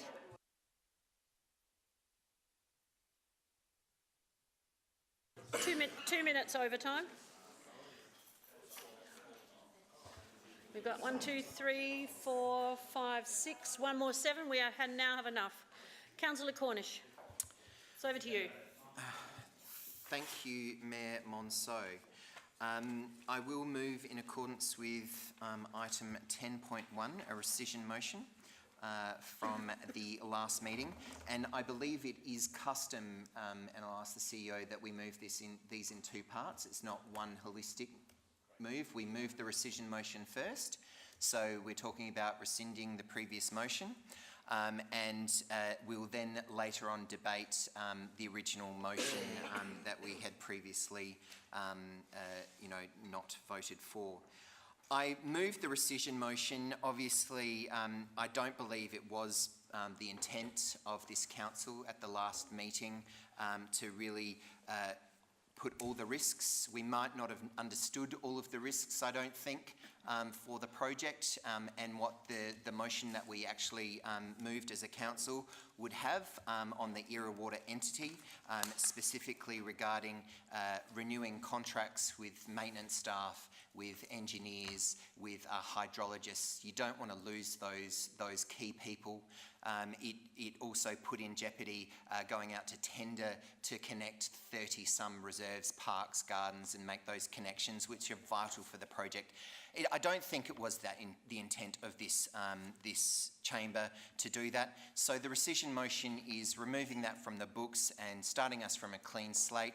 As you can see, Councillor Piggott and I have both discussed where we're moving, and he is proposing to put in the independent report as well, because it's clearly this chamber's idea to do so, and that can be moved separately as well. So I put the, I hope I get a seconder for the rescission motion so we can start afresh with this issue. And remember, we're just voting on rescinding the motion. We're not voting on the context of what the actual motion, which I'll next move, is doing. So I seek a seconder. Councillor Lemon. Yes, I'm happy to second this. I think the original motion that we made on April the 9th was unwise. I'm very pleased to be able to support the rescission of that motion, and I really don't have much more to say than that. I think we've had a lot of information since we made that motion, and I think that a rescission motion at this stage is the way to go so that this project can continue.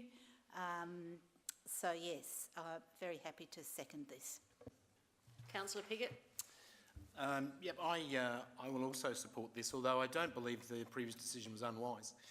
I think it was done for the right reasons. The reaction it caused, and perhaps some of the impacts it would have, I certainly didn't foresee, and they've been pointed out to us. And I think, as I said earlier, I don't think it's the view of this chamber to compromise Era Water going forward, and that appears what that motion does do. So from that point of view, it's very sensible that we rescind it and redebate it. Councillor Davis. I think this is quite right. I think that the outcome of essentially saying we're not going to support it, and maybe we'll do it, maybe we won't, based on a report. I think that's the response that we got is the one we should have expected. It's the one I expected. And so I definitely support this rescission.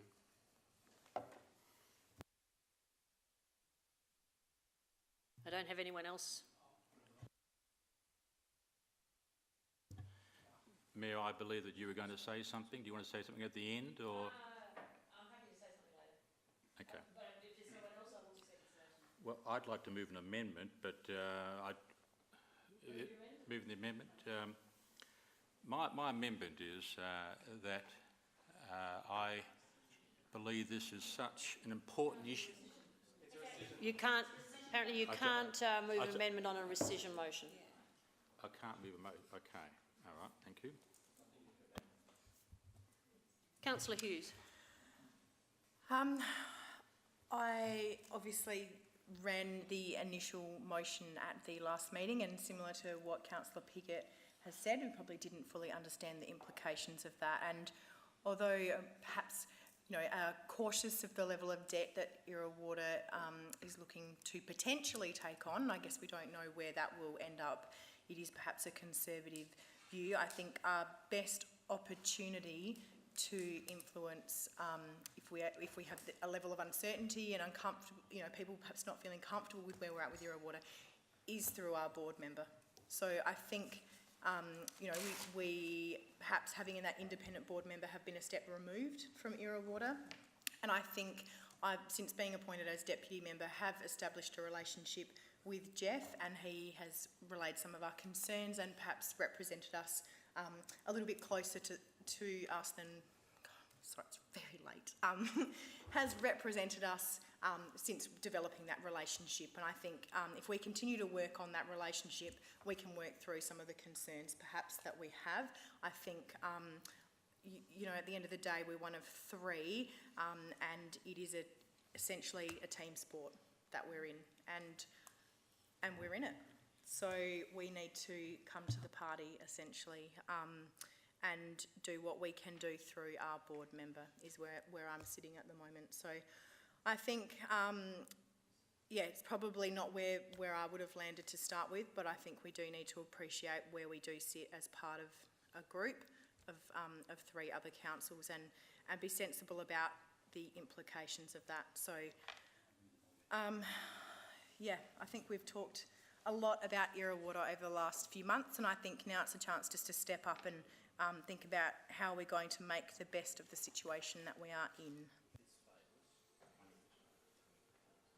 Councillor Jones. Sorry, can I just speak to Mike? Yeah, okay. If it fails, then we can have it deferred. Well, if it fails, you don't need to defer it. You can do a formal motion.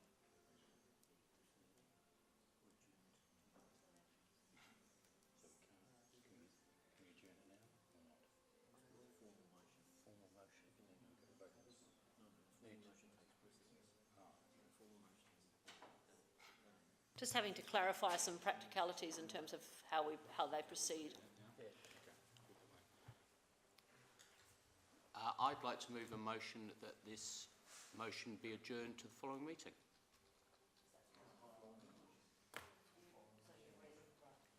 You wish to raise a formal motion that this motion be adjourned till the following meeting? Correct. Do I speak to that? No, we'll just vote. Oh, do we have a seconder? Councillor Henschke, we have a seconder. And now it's put. Now I put the motion that this be adjourned to the next meeting.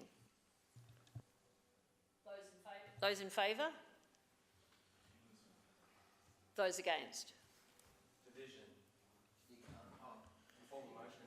Can you do it? Yes, there can be a division on a formal motion. No, those in favour, please stand again. Councillor Dawes, Councillor Jones and Councillor Henschke. Against, Councillor Lemon, Councillor Carbone, Councillor Hubel, Councillor Cornish, Councillor Hughes, Councillor Davey, Councillor Piggott and Councillor Davis.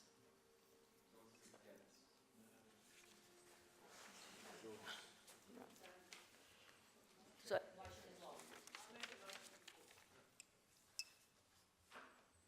I think that other people need to have the right. Well, you've got to get a seconder first. Yeah, she's moved it. Don't we need a seconder? Yeah. So I'm singing a seconder.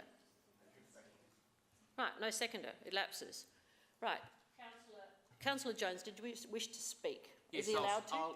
Sorry. Yes. I can speak Yeah. against the motion? Yes, you may. Frankly, I don't think there's any new information, material new information that's come out in the last 3 weeks since we passed this motion. I think ERA Water are gilding the lily. They're claiming the sky's going to fall in if they don't get their money for the next 5 years. I think it's total rubbish. All we're saying is we want to have an independent report on the technical feasibility and the financial feasibility of the scheme and have it by June. Nothing will collapse by the end of June. the people we're supposed to lose, they're all consultants. They're not disappearing off the face of the earth.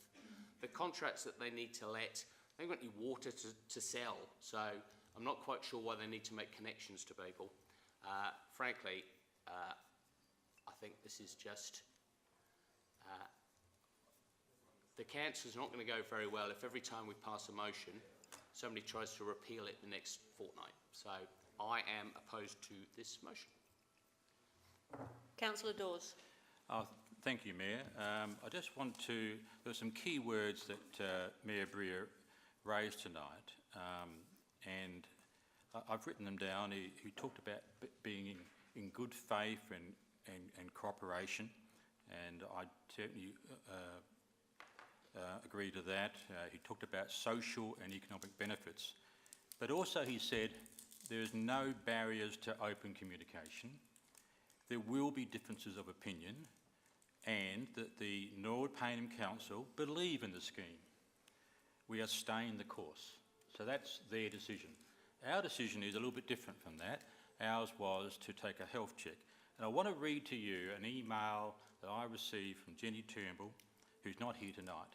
It's such an important decision to make tonight that I believe the full council should be here to hear it. I would say the same if Councillor Davis was not here tonight. Now, he was being sick with the flu. If he wasn't here, I would have said the same thing. I would have said, let's wait until 2 weeks' time, get the full council, whichever way it goes, away we support. The way it looks to me, from a 10-2 vote to a change, the outside world will say that we've been bullied. But let me just read to you Councillor Turnbull's email. I am dismayed to have just received the letter from Brian Jenkins. As you know, we leave very early in the morning on our trip, and I'll be out of contact until the next council meeting. Our council has taken a very considered response to the very late era request for further funding. The decision to support the independent review was very strongly supported, 10 in favour and just 2 against. This letter has all the tones of trying to bully Burnside Council into caving in and falling into line. I particularly resent the allegation by Mr Jenkins that we have not acted in good faith. I think it's disingenuous for Era Water to now press the panic button, giving their asking amount in their knowledge that the partnership councils would need to reach agreement. Why was the process not started much earlier? I place on record that the decision for review must be followed through, which may happen with Councillor Pickett's next motion. But my belief is that when you go from 10-2 to the opposite, then we need to make sure that everybody is present that made that original decision. Thank you. Hi, I'm going to take this opportunity to speak, and before you yell me... No, I don't have to get leave for the council. I contacted the LGA today. I spoke to the governance officer there at length about my role. I have also attended a number of different council meetings, including the Norwood Payneham St Peters one, where the Mayor was able to speak on this topic. And I have got the advice that I'm allowed to speak on this topic, particularly tonight when I do not have any vote or casting vote. The issue is that the Mayor is allowed, as an elected member, and I did have 5,500 people vote for me as an elected member, the Mayor has a right to speak. And they can inform, and they can give their opinion. I have it written down exactly what the legal advice I got from today. Can I just ask you one question? The Mayor can have an opinion, express that opinion, as they too are an elected member.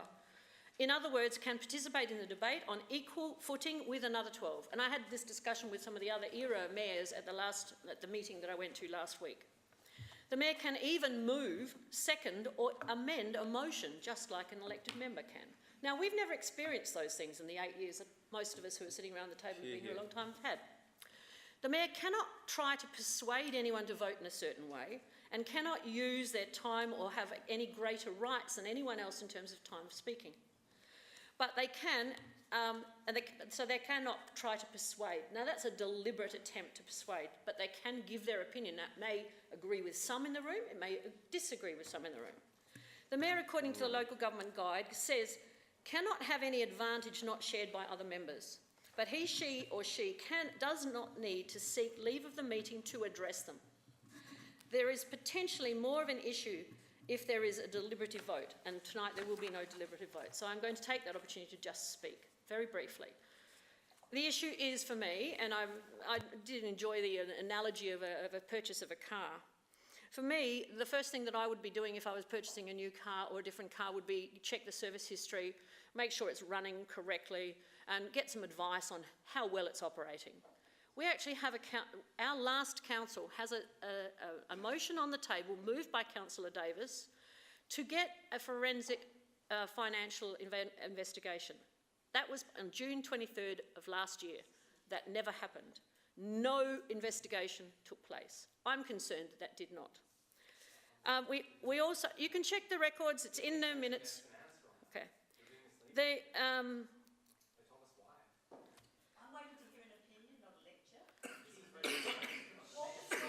Can I just please finish? Right. It is. You mean to say that what you do is not a lecture? Okay. So, the other thing that I would be interested in if I was buying a new car is looking to see if a particular car model was working really well or not, or had a good history. Some of the issues that personally I have in relation to this project is that they're not running too well, that the risk of buying that car is pretty great. And there are a lot of issues in relation to finances.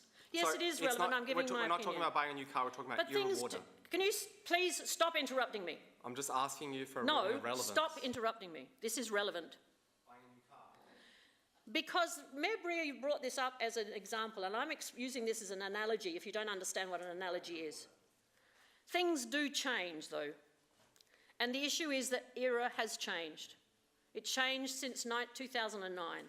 It has changed because the weather has changed. It has changed because the financials have changed. It has changed because the board has changed. There have been many, many changes. The one thing that hasn't changed are the engineers and the technicians that have been involved in this project, who I do support and who Councillor Henschke did discuss and describe some of their concerns and issues that we all heard at that workshop. There are 3 other projects like this in Adelaide, yes, Mayor Bria did talk about those. None of them have been particularly successful, and councils have tried to offload them as quickly as they possibly could, because they haven't made money.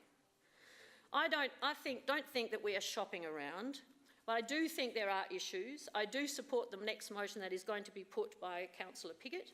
I do support the comments that Councillor Piggott, Councillor Dawes made in relation to, I believe that we as a council, or you as a council, because again I didn't vote, you as a council made at the last council meeting was made with the right conscientious decision behind those, the ideas behind that decision. It was not to obstruct or stop the operation of this project, and yet unfortunately the other 2 councils have seen it that way. We were never given by the board chair or the board CEO any of those potential obstructions that were given to us after we had voted in the way that we voted. So I'm just giving you, that's where I stand, and I'm defending, and by defending some of the comments that have been made by the other 2 councillors against this council, I think I have a right as mayor to do that and to defend the decisions that you made. It is quite surprising that you've gone from a 10-2 down to what could be complete opposite. But the issue is that everyone around this table has the right to be heard. Everyone around this table has the right to vote. And at the last meeting, we made a decision. 5 minutes. Do we even get a 1-minute bell? Okay. Can I ask a question? Given that your position is clearly against, and we've heard your arguments for that, and you're also the spokesperson for this council, will you represent, how can you now represent the views of this council to the media if this motion gets up? Will you agree? Excuse me, but I think that is my role and my responsibility, and I will not be chipped by you by that. No, excuse me, you have already done it twice by email to me. It will stop right now, no. Right? I defended the position of this council, not the position, I defended this council's right to make a decision, right or wrong. I objected to being called a basket case or being held to ransom, as we were described. Sorry, I think you've missed my question. Excuse me, that's what he's accusing me of. No, right? I think so you've missed therefore, my I had the right to defend you. I will support whatever decision this council makes as a result of this motion. all right, irrespective of what my position is. I haven't even actually given a position on this. I've just stated some of the things that have been problematic. I have not given a position on it. I do not believe I have. I have not tried to persuade you. What I'm saying is that that is the position where we're in now. Go ahead with the rescission motion. I don't have anyone else on the screen who wishes to speak, so I will put it back to Councillor Cornish to sum up. Thank you, Mayor Monceau. I will. Look, I won't labour on this. Just to say that we're only doing the rescission motion now. I will have to move the motion to put the officer's recommendation. That's the next motion that I have to do. So, and then it's Councillor Piggott's. So this is just rescinding to start from scratch. That's all that we should have been debating. And I'll put it now because I just, this night.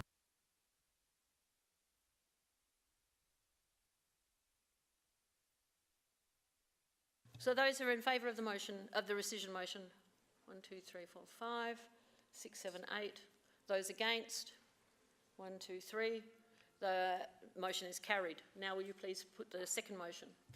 Thank you, Mayor Monceau. Yes, I move in accordance with what was previously the officer's recommendation.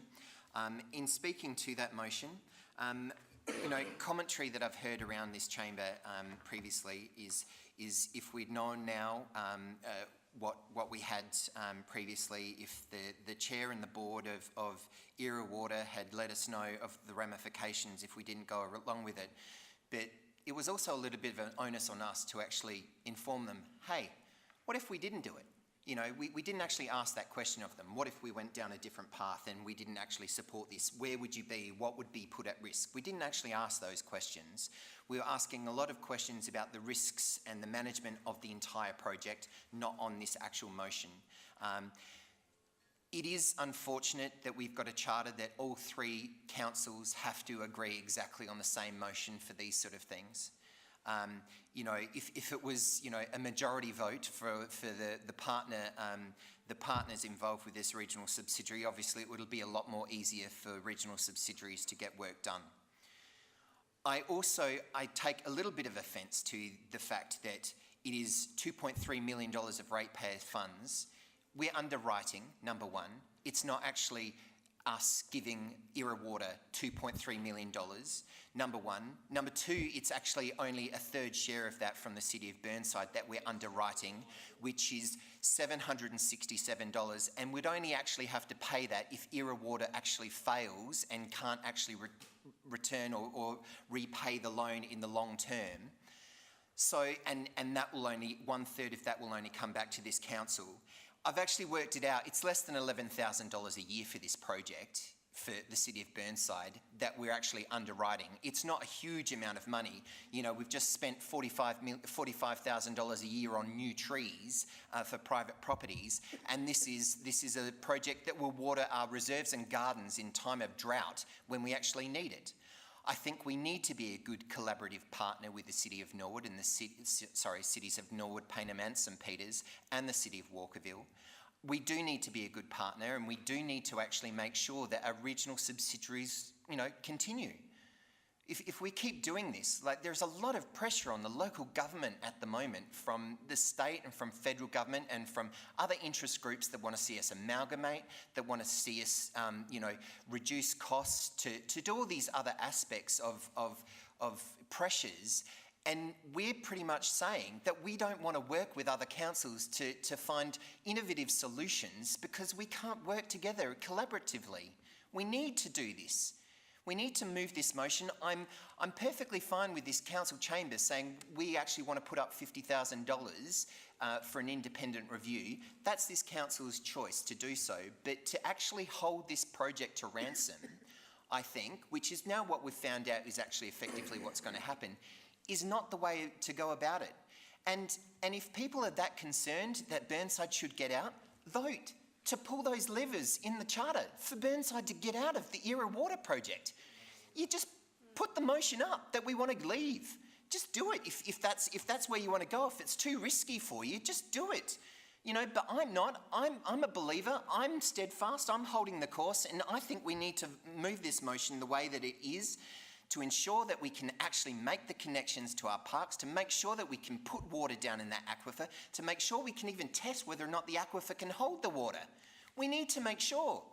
We were talking about, analogies, and I really didn't want to do it, but it's like we've been running a hurdle race for the last 10 years, and we've got one hurdle to jump over, but no, it's a three-legged race or three-person race because we're tied to two other people here.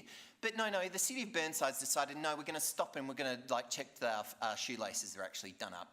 And, the finish line's one hurdle away and, 10 metres. I just think we should stay the course, find out later on if it's needed that we need to review it, but just vote for this motion, please. Councillor Piggott. I can't imagine how hard a three-legged race involving hurdles would be. That does sound tough.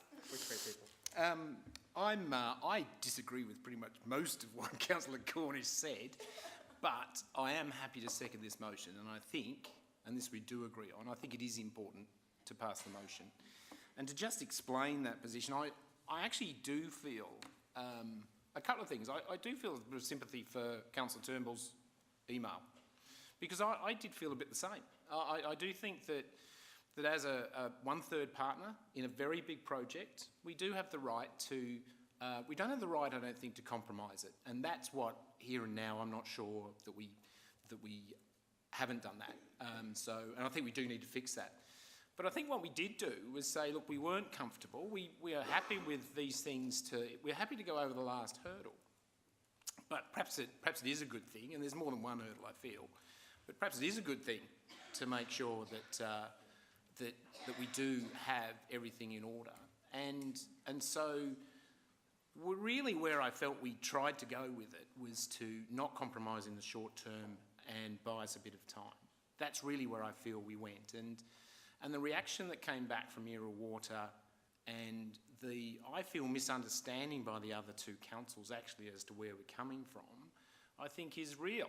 And I feel a bit disappointed with it. Perhaps I should have seen it coming on the other side. Councillor Cornish is right. The question, I remember asking the question, what's the drop dead date of doing that bore?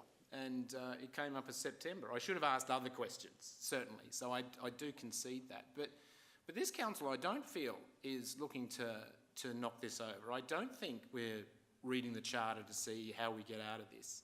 What we are doing as a third owner, and the biggest taker of water going forward, was looking to get a bit of time to actually get more information. We were given a lot, but get more and get independent information. So I'm not here saying that we got it wrong the first time. What I am here saying, though, is that based on Era Water, we need Era Water management to drive forward and make this work. And without us passing this motion tonight, that's going to be very, very difficult. That is clear.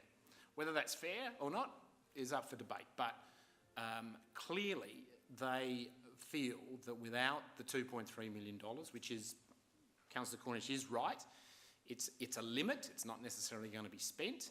Only a third of it effectively would come to us in dire circumstances. It's a third party borrowing it.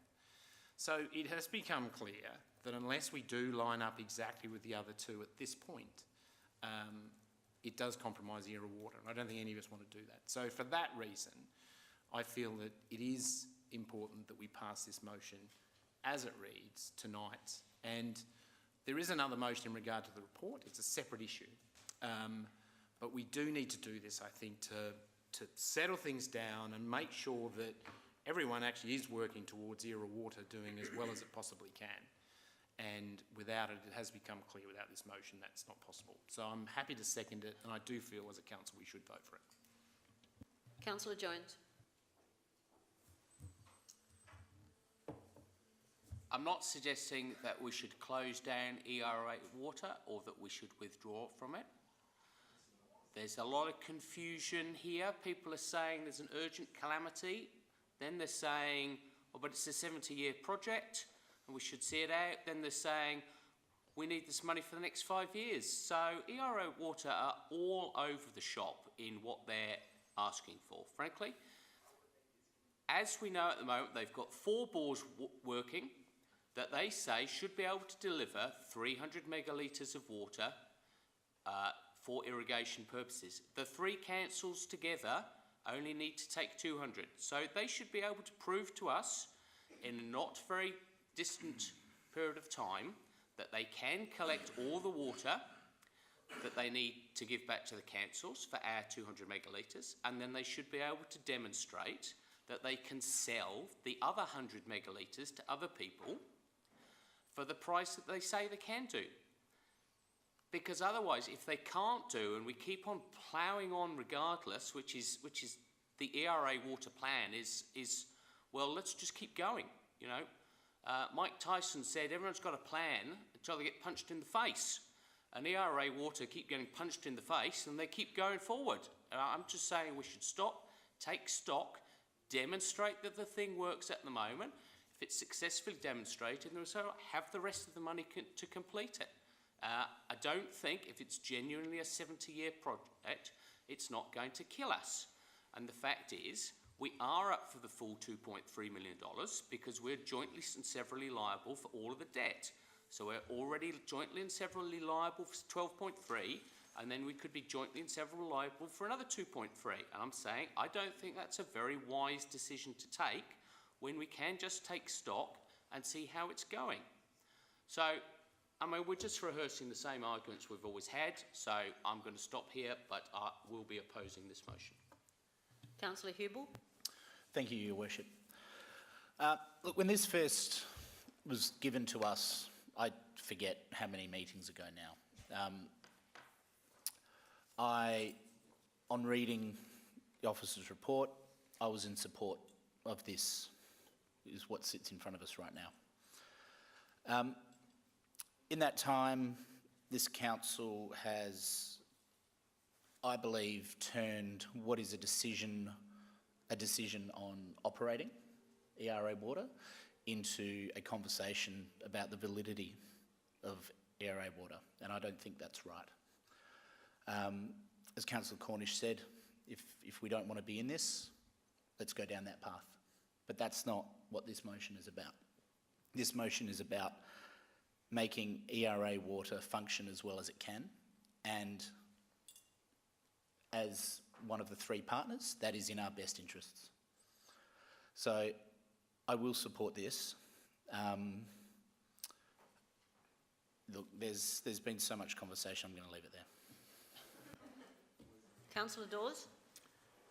I'm going to try again. I'm going to do a Councillor Carbone here, and I'm going to move an amendment that we defer discussion of this item until the next council meeting. Can I do that?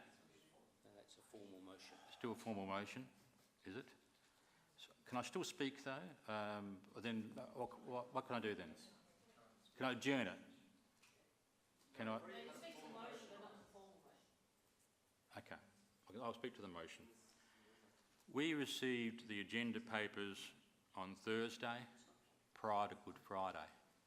I was amazed to see the rescission motion in there, Councillor Cornish. I would have thought you would have shared that with us, that you were going that direction, at least prior to Thursday, because it was a major change to the way that this council voted. Yourself and Councillor Lemon were very passionate at that last meeting, and we respected that passion at time. And I think from the other side, that if you felt that was such a wrong decision, then at least you should have debated that with us and included us in Probably that. not relevant, Councillor Dawes. Okay. Could you move on? Well, the point I'm trying to make here is that we want to, I think Councillor Hughes said, we want to make ERA water function as well as it can. I agree with that. That's why we're looking for an independent report. So I'm still pleased that that's coming in the next motion. But again, I say that we should have a full council present to discuss this. Councillor David. Having a full council present is a misnomer. We're going to have people who are away. The people around this chamber at the time, in my view, are the ones who need to make the decision. That's the job that we've been charged with. We're not always going to have a full council. Sometimes people are going to be in away. If I'm away, don't wait for me. Go and make the decision. That's your job. In my view, we made a mistake. And yes, there has been new information that's come up. New information is that there's a lot of problems by not supporting it. Now, getting the report, the idea of the report, as I said last time, I don't actually understand what you hope to achieve by it. But what you are doing is you're sending a signal to the other councils that until then you don't support it and that you don't see it going beyond June. You're saying to them, no, we're only funding you to June, and at that time... This is about the next motion. I think you need to focus on this motion. Very well, thank you. In my view, we need to give support to the other councils. We're in this together, and this is a long-term project. In particular, in terms of the board, the program doesn't work if it's not the board. You're essentially asking someone to run a race and tying their hands behind their back. The fact is the board, if you listen to the engineers and what they actually told you, they said putting the water down and having the capacity to put it down at a certain rate, and I think it was 80 megalitres, was actually really, really important. 60 megalitres is very different than 80 megalitres. It's about 33% difference. And so if you don't have the capacity to put it down, you don't have the capacity to put it down. That's the problem, is you won't collect the water you need and it doesn't become viable. If you get a certain amount of rain, some of it needs to get washed past and you need to collect it quickly. The scheme centres around a number of parameters, and one of those is a working bore. And if we need to drill another bore after that, we need to drill another bore after that. It's $70,000. Essentially what you want to do is get a report for 50 grand to find out if you should spend 70. That's just beyond me. In my view, if you want to sell it, come back next council meeting, put your money where your mouth is and say, I want to sell it. And go and get a valuation of it, and go and get it costed, and figure out how much it costs to sell it. And stand up and say, this is what I want to do, and demonstrate leadership on that. Demonstrate leadership on that. But in my view, no, this is tanking it. This is saying that not passing this motion is saying we don't want to pass it. We don't want to continue with this after June. If you want to say, I want to go a different direction, then lead us in a different direction. At the moment, it's delays. Let's push it off till next week. Let's do it later. Let's push it off to June.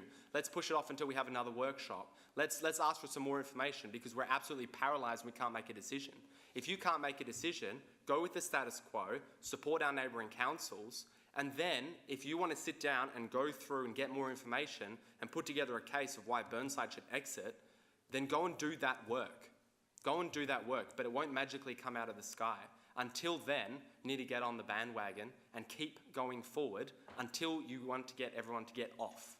Unless you have a compelling argument not to continue to fund it, then we need to keep going. This $2.3 million, it won't be spent tomorrow. I don't understand how that even works. You've got 5 years to come to this council and say you want to sell it. And by that time, you should have a lot more information. You should know a lot more about the aquifer. You should know a lot more about our customers. Now, in my view, a very important element of something this council did was that we put Councillor Hughes on that board. And I agree that there are questions that I have in terms of contracts. And in my view, and I've spoken to Councillor Hughes, I would like her to push that forward. And I think our representatives there understand that as well. But that is not, we should not hold this system to ransom because we have problems with it. It's our job to show leadership to make it better, not to try and torpedo it, not to try and annoy our neighbouring councils, because they are quite right, I think, in saying, well, can we actually trust you in subsidiaries? What about East Waste if we need motions, like the one that we passed before? Are we going to not agree with that? You know, what kind of thinking does Burnside have? Are we a team player? Do we understand that there are other people in this system, or do we just act on our own? And the fact is that when you talk about amalgamations and, you know, I've never been for it, but when you talk about things like this and partners disagreeing with each other and you have one threatening to walk off with no alternative purpose, I can definitely see why other councils are getting very, very annoyed with us. So until you have the leadership to put us in another direction, go and get the information you need to. I'm happy to fund you, but until you have the leadership and the drive to actually put us in another direction, continue with the status quo. Because at the moment, I don't see leadership on this issue. Should continue to support our neighbours, should continue to support the scheme until somebody wants to try and go a different direction. Just a point of correction, Councillor Hughes is not on the board. Councillor Hughes is a proxy on the board. Yes. And at the next meeting, there will be a report being brought to council. It should have been tonight, but it wasn't ready in time. A report to council on how we go about considering the decision for the next representative on that board. Because at the moment, we have an independent, and that was the choice of the last council. It is this choice of this chamber or this council to make a decision as to whether it will be another independent or we will go out to open advertising, or we will negotiate an extension of Mr. Vote, or we want to put an elected member on the board. So that decision has not been made. Councillor Hughes is not yet on the board. She is a proxy for the board member. You stated she was. And I do not believe that at any point in the time has anyone actually brought up the idea of selling this project at all. And as such, I do not believe that comment should have been made, because that has never been discussed around this table.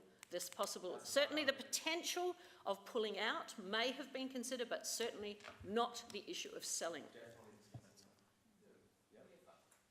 Councillor Hughes. I was just going to clarify and I guess follow up on something that Councillor Jones mentioned about the injection rates and saying that the current bore is adequate, and I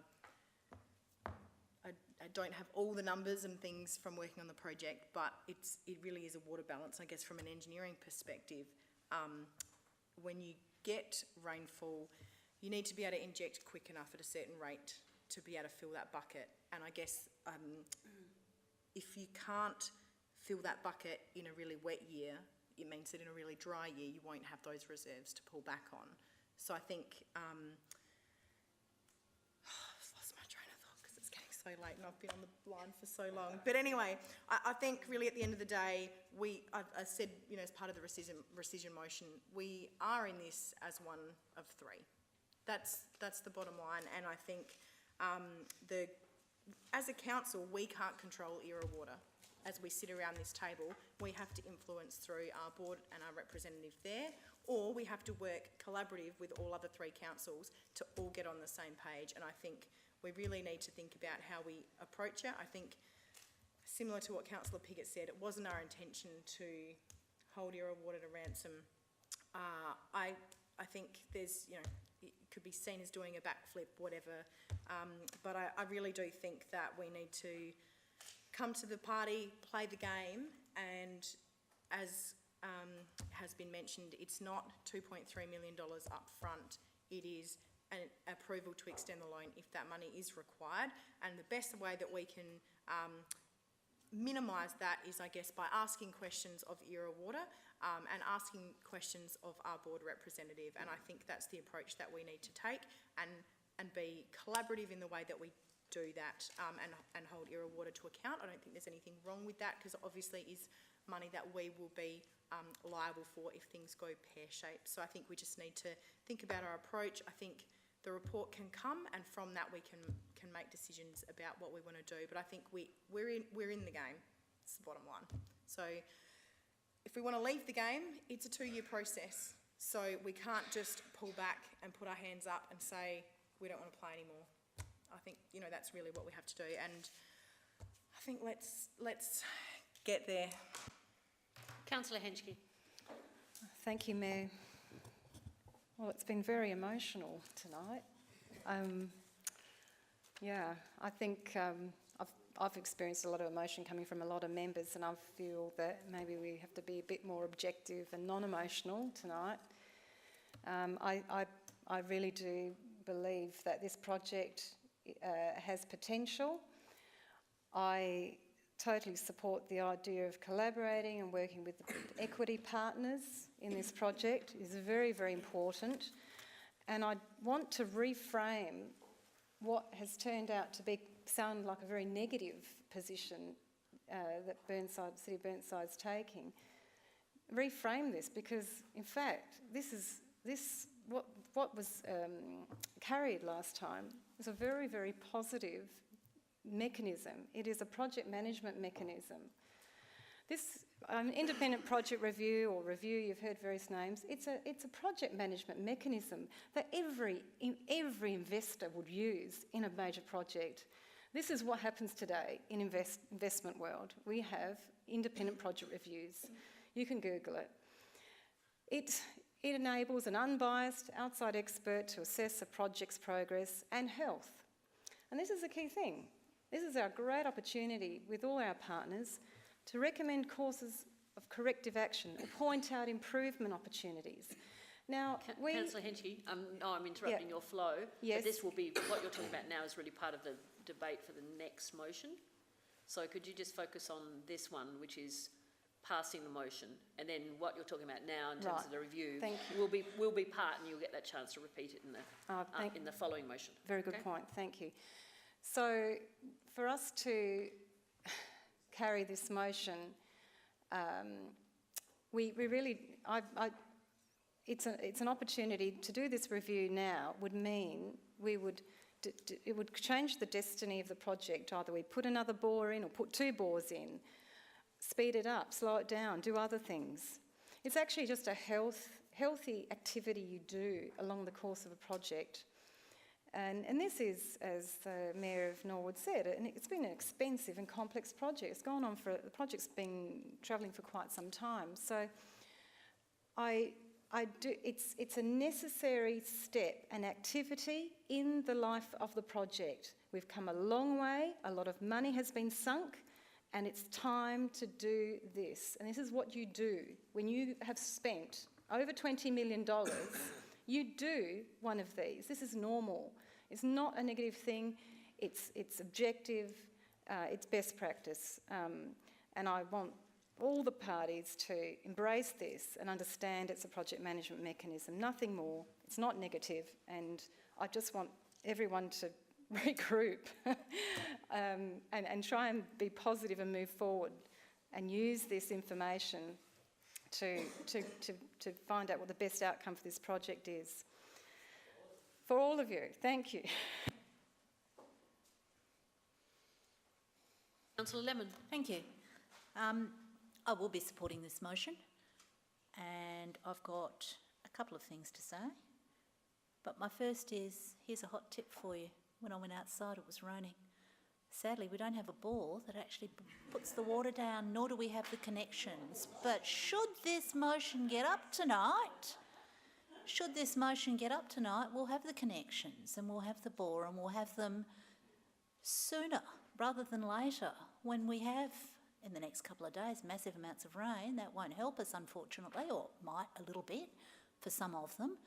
But should we have a wet winter, it would be good to take advantage of that. I've got 2 things to say to things that my fellow councillors have said tonight. To Councillor Jones, I'll say this: innovation is never tidy. If you want to actually proceed on measured steps, and had we done that as the human race, we wouldn't be driving here in cars, using your analogies. And to Councillor Henschke, I'd say this, and I think this is very important. This is very important. We are not the project managers for this project. The subsidiary manages this project. We are not the sole owner of this project. We own this project with 2 other councils. So to get hung up on project management, techniques, modern ways of doing things, that is not the job of this council. That is the job of the subsidiary. The subsidiary will report to us on that, and it will report to the other 2 councils on that, but we're not hovering over, like micromanagers, somebody's shoulder in terms of them doing their job. We are, in fact, tonight, if this motion gets up, allowing them to get on with doing their job. And I hope you support this motion. Right, back to Councillor Pickett to summarise. Apologies. Have you? Okay. So those who are in favour of the motion, please raise your hands. 5, 6, 7, 8. And those against? 2, 3. Right, it is carried. Division has been called, so those in favour please stand. Councillor Lemon, Councillor Carbone, Councillor Hubel, Councillor Cornish, Councillor Hughes, sorry just to slow down because you can't write that fast. That's all right. Councillor Davey, Councillor Pickett and Councillor Davis, and those against, Councillor Dawes, Councillor Jones and Councillor Henschke.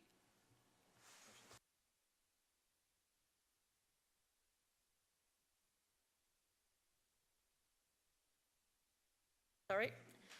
Councillor Pickett, page 15, motion, item number 10.2. Okay, thank you. Well done on the previous motion. What this motion really is to discuss the other part of what we agreed. Obviously, it came out as part of the rescission, and if we are of a mind to continue down the path of the report, this effectively progresses that. And I think it's important to progress it. What this does, I mean, this debate has gone in all sorts of directions. The previous motion now has, I think, taken any impediment to Era Water. They came and asked for that motion, and they got it. And this one doesn't impede them in any way, shape or form. What this one does is, in parallel, actually seeks independent information about where we're up to. Now, it's not an exercise in report shopping. I do need to take issue with that. I feel that it's really not the motivation of that. We've been given a lot of information by the current management of Era Water. They have been, they have given us a lot of information. There's no question. And having been with this almost the whole time, I have more confidence in the current management of Era Water than ever before. I do believe the chair, the board and the general manager actually, having now had the chance to see them, I actually do have quite a lot of confidence in them doing what we ask them to do. But I don't see there's any particular problem in having an independent look of what we are actually dealing with here, because it does have risks. There's a lot of money being put into it, and I actually don't see a downside. I feel actually that it can only be a resource going forward. We will get more information, perhaps the same information, but I think if we got the same information independently, which gave us more confidence going forward, that is actually a good use of money. What's more likely, though, I think, is that there may be things that a third party may raise, may, suggest that we consider, and then I feel armed with that, we can actually get Era Water to address that and answer questions perhaps that report will raise up. So I don't think, Councillor Henschke in the previous debate talked about actually what we were doing was quite positive, and I think that's right. I mean, I think as a council, we were being positive around Era Water, and I think we still are. I think it's still important to do the report. On the basis of last time, Councillor Hughes, myself and the CEO did sit down and did the first part of the exercise. It stopped due to a rescission motion being placed, which is, the appropriate thing to do. But there are some quite manageable questions, I think, that would be of extreme use to this chamber in regard to Era Water. It's not about pulling out with 2 years' notice. It's not about selling it. It is actually about having independent verification or independent suggestions even in regard to how best to progress with Era Water. And I think it's still very relevant, and I think we should still do it. I seek your support. Do you have a seconder? Councillor Jones. No. Councillor Davis. Yeah. So in this project, there are 4 questions that I would like answered. The first one, is it going to rain? The second one is, will our bore work? The third one is, do we have any customers? And 4 is, how big is our aquifer? Those are the 4 questions that I want answers to. And this report that we're going to spend $50,000 on will not answer a single one of those questions. We won't answer a single one of those questions. In terms of customers, we've already had reports saying you should go get customers. That's what this report is going to say, you should go get customers. To my mind, how can you possibly justify, and I've asked this a number of times, is exactly what do you think is going to be in this report?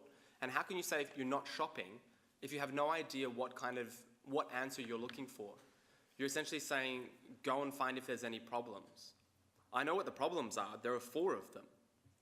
I know what they are. The only way I'm going to know if they're actually substantial problems is if it rains and we put water down. It could well be the case that our aquifer holds 200 megalitres and that's it. That's a huge problem. It could be that we drill 5 bores and never hit the aquifer. That's a huge problem. It could be the customers never sign up. That's a huge problem. This report doesn't help with any of them. In my view, the biggest problem that ERA faces, and something that I would like to see the board do, is go and get customers and get some heads of agreement in place. And I think today that I don't think you would be asking for this report if you had 5 customers there all saying, oh yeah, we'll sign up to the other 200 megalitres. If you had heads of agreement today, right now, saying we'd sign up for 250 megalitres of water, are you going to go and spend $50,000? And when it comes to connection fees, I don't want to go into detail, but you don't know where those costs are going to sit, whether it's going to be with us or somebody else or how that's all going to work. Those contracts is something to be determined in confidence.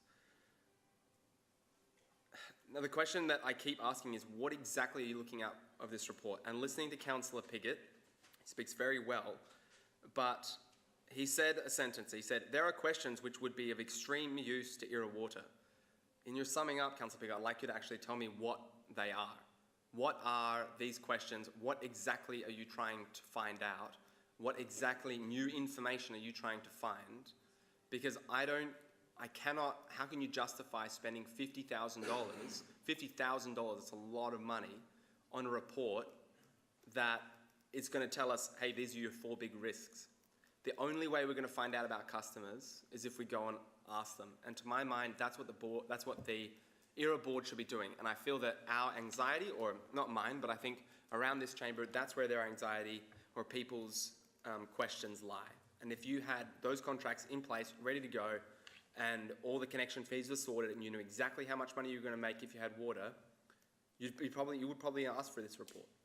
So my question is, you're going to find that out. This report won't help relieve any of that stress. What exactly are the questions which would have been of extreme use to ERA Water? Perhaps I'd like to see I don't agree necessarily that just 2 people should be writing the terms of reference. I'll be voting against this. I can't see a justification for spending $50,000 after we've already had reports, we've already asked them, the risks remain the same. This adds absolutely nothing to us.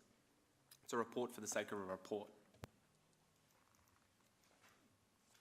Councillor Hughes. I would like to either propose an amendment or see whether Councillor Piggott would accept an amendment to change the date from June, given that the urgency was to get this so we could approve funding for the next financial year for ERA Water, and that is no longer the case, whether we should consider changing that date. Do I need to move that as a separate amendment, or can he just accept that? If Councillor Piggott agrees and the seconder agrees, you can change the date. What do you have in mind? August? August, worst case. August, yep. August of 2019. Thank you. It was seconded by Harvey. Yeah, he's agreed. He's agreed Yeah, to but it's not up there.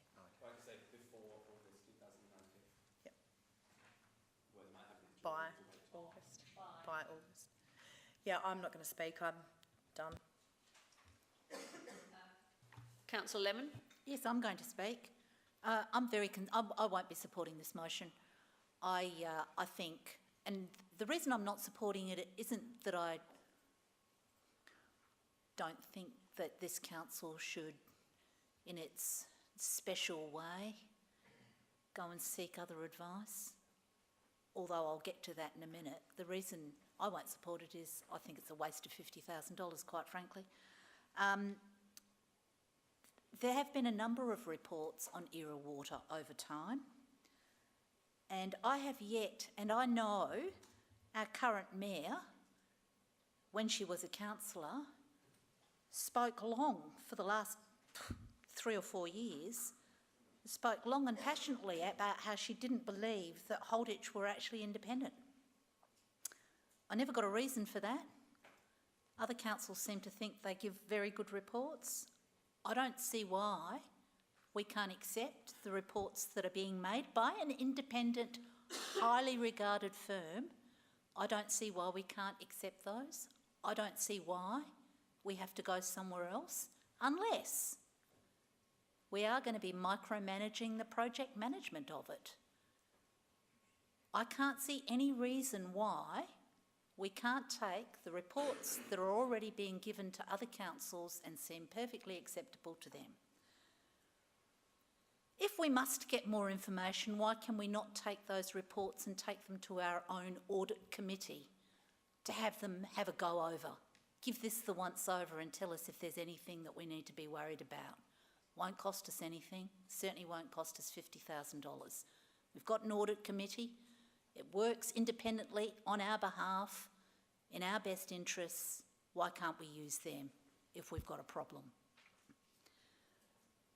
And if we must spend $50,000, there's something that I'd really like about Era Water.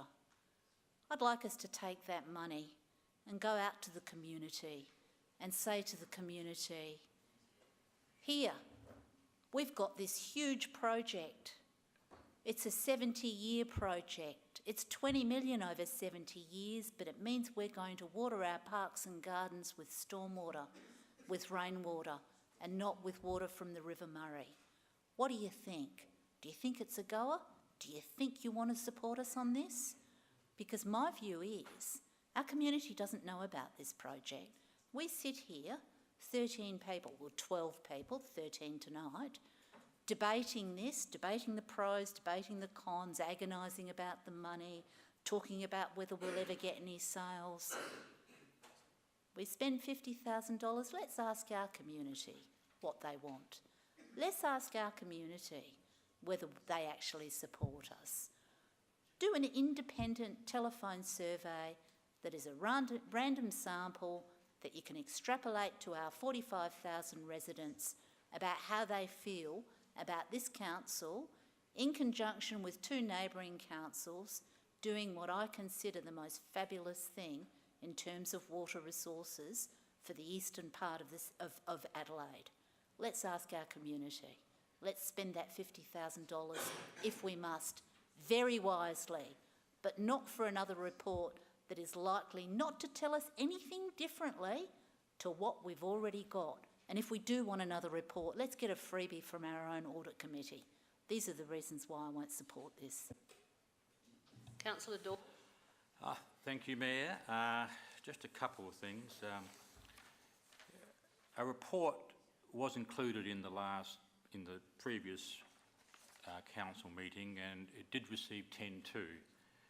And so I am surprised that some people are speaking against that. Not Councillor Lemon, because she was against it right from the start, and so was Councillor Cornish. So I am surprised of the change of view about a report. Now, it's a 70-year project. I've heard that so many times tonight. We are 10 years into that. It started in 2009 with all that $500,000 spent on its feasibility, etc. After 10 years, I would have thought, yes, it is proper to do a review. You know, I think most people would say, yes, that is fair and reasonable. The terms of reference, Councillor Hughes went through those at the previous meeting, and well, you did a summary of them, and correct, Councillor Hughes went through a summary of those, and Councillor Davis has added a few more things, I think 4 more questions, I think, if I remember rightly, to that. I don't think it's micromanaging. I'll have to disagree respectfully, Councillor Lemon. I don't think it's micromanaging.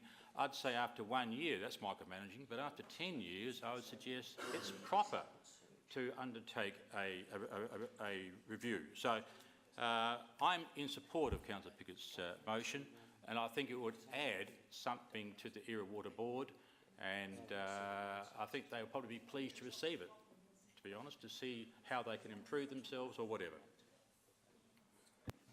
Councillor Henschke. Thank you, Mayor. I'd like to amend this slightly in item 1, that the council seek the advice of the audit committee regarding engaging and etc.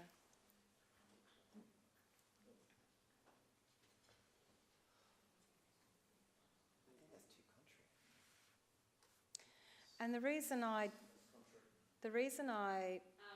just had been advised that's not an amendment. That's not an amendment? No. It's an alternative to the proposal, isn't it? That's right. Because it's a complete alternative to the proposal. And you and I both know what the audit committee think anyway about this issue. So, Very simply, to say that they are concerned about the risks involved. And they said to us we discussed it at the last audit committee meeting, and there was some discussion from the two independents, not from me, from the two independents who did state that there were some issues that we needed to monitor and continue to monitor, everything to do with Era Water, because it was costing an outrageous amount of money, and it should be on our radar for concentrated debate, discussion, perusal. They actually did, correct me if I'm wrong, I think they actually suggested it was a good idea that we did get this independent review. yes, so whether I can add it as item 4 or complete alternate motion. Vote this one down and then run the new one. This gets voted down. Okay, thank you. Councillor Davey. Thank you, Mayor. I won't be supporting this motion. I agree that the audit committee should oversight the progress with the Era Water project, the very long-term project, and I'd be very happy to hear their views on this. I think at the moment, the board's energy must be focused on marketing Era Water and countering all the negative publicity that's been going on around it because of a lot of negativity that's been coming out. I don't think their energies would be best focused meeting another auditor or another reviewer. I am satisfied with the integrity of Mark Booth and Holditch, and if we need to get a supplementary review, I'd be happy with that down the track. I just think $50,000 is way too much resource investment at this stage, and I just want us to get on support Era Water to get on with the job of getting the water and marketing it, and I think that's what we need to do. And down the track, having them, our audit committee oversight or review them, but I don't agree with expending $50,000 to do it, so I won't be supporting this motion. Councillor Hughes. Sorry, I just have 2 questions. The first, in terms of the Era Water Charter, they are required to have an audit committee of that subsidiary. Do we receive the audit committee reports from that subsidiary?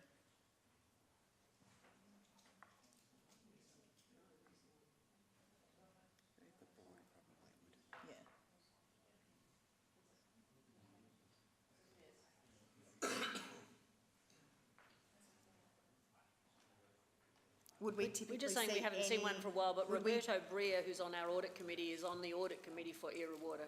Would we typically see it though? Or would it only go to the board? No, we haven't seen either agendas or minutes from Era Water's audit committee. Okay.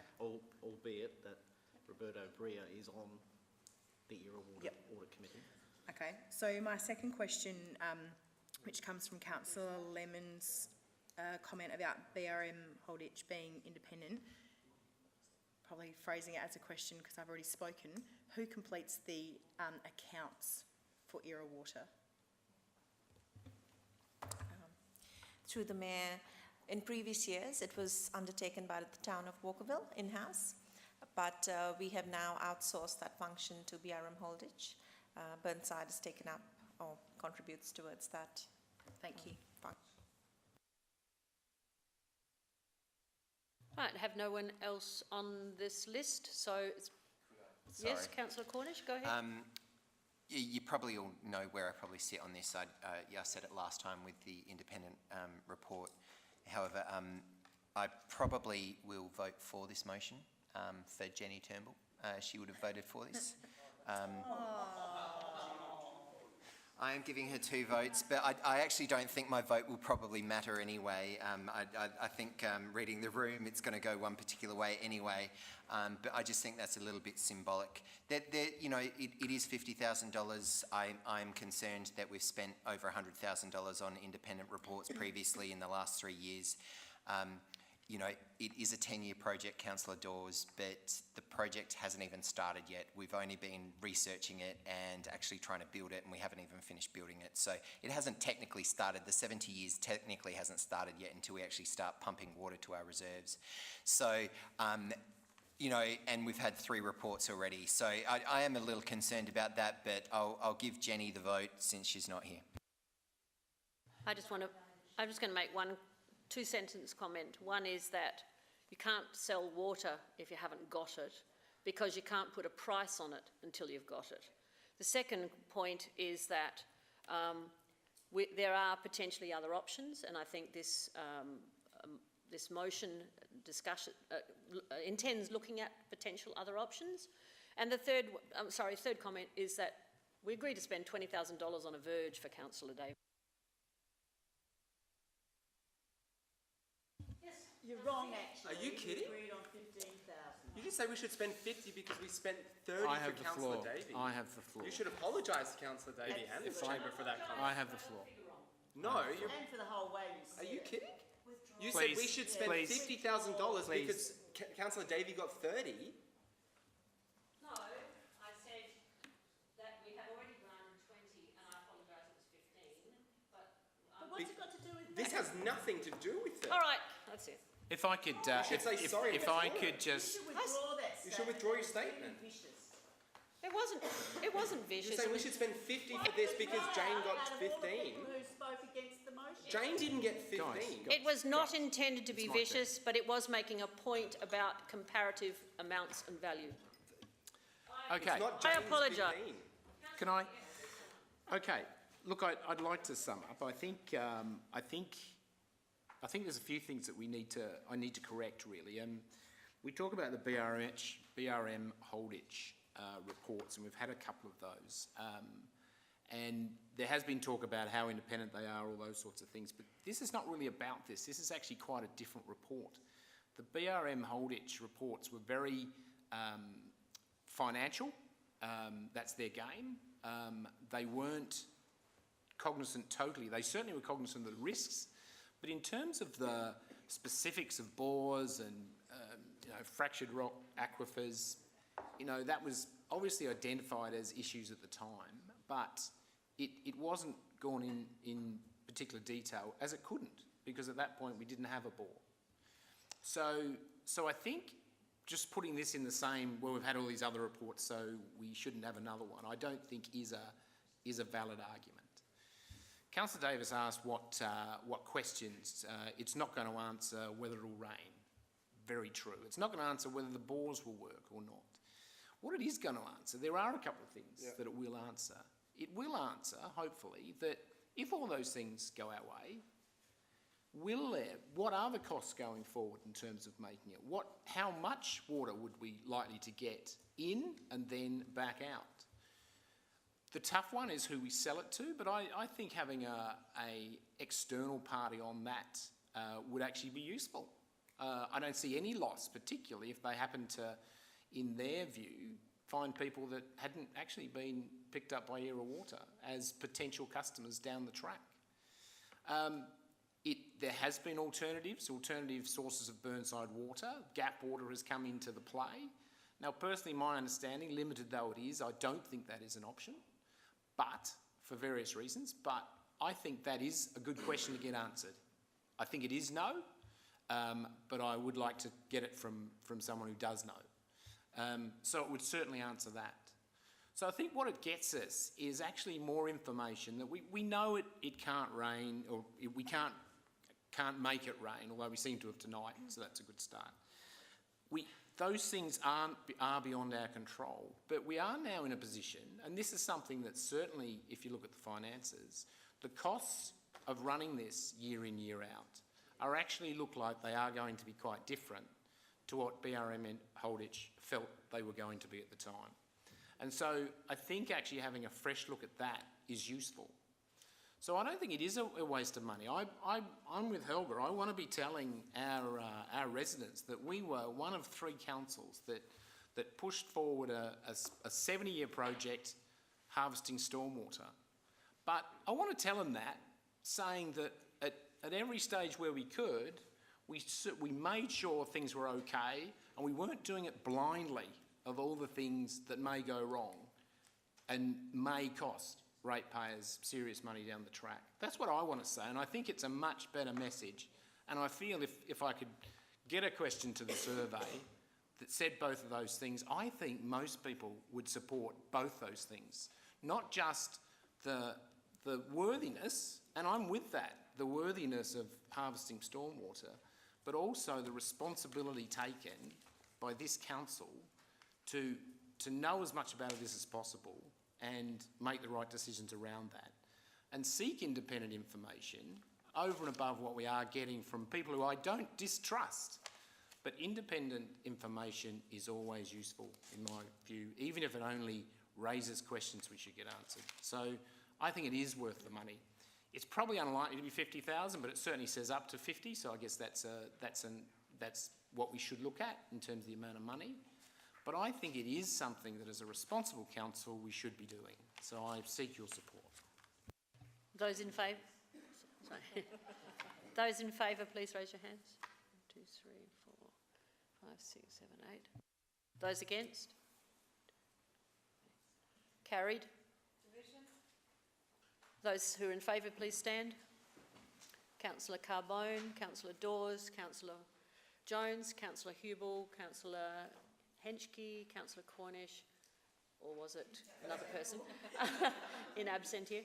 Councillor Hughes, Councillor Piggott. Those against, Councillor Lemon, Councillor Davey and Councillor Davis. Now we need to move to 13.6. I'm also aware of the time. We'll need a motion for an extension of time at 10:30. However, we have to do 13.6 next because there are a couple of items within that will lapse before the next meeting. So I need to move to that, which is page 207. Is there someone who would like to withdraw it and move a motion? Move in accordance with the recommendation. Does anyone in this chamber need to absent themselves at certain parts? Do we have to do this in parts because of potential conflicts? Just throwing that out there. Not if, I've just been advised that not if we go with the officer's recommendation. I'm happy to go with the officer's recommendation. Right. So is there a seconder? Councillor Lemon? And so we don't have to have discussion because we go straight into vote. Okay, so we'll go straight into a vote. So we have to allow debate. Okay. All right, was just checking. So actually first is Councillor Jones. Yeah, I am nervous about giving the ERA water ones a 2-year carte blanche extension. And I believe we talked about this. There's a full review intended to July. So I'm wondering whether we can give it a shorter extension and then revisit. Through the Chair, a full review of all confidential items on our register is due in July, which includes ERA water. So even if you do extend it for the 2-year remake, we will come back with ERA water as well in that full review, at which time you can choose to shorten the time if you so wish. Right, so get a...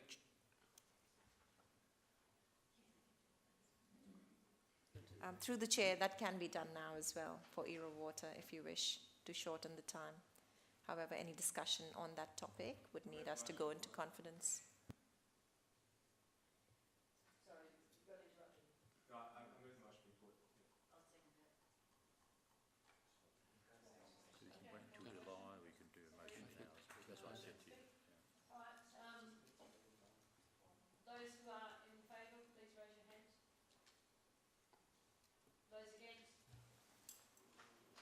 Motion's lost.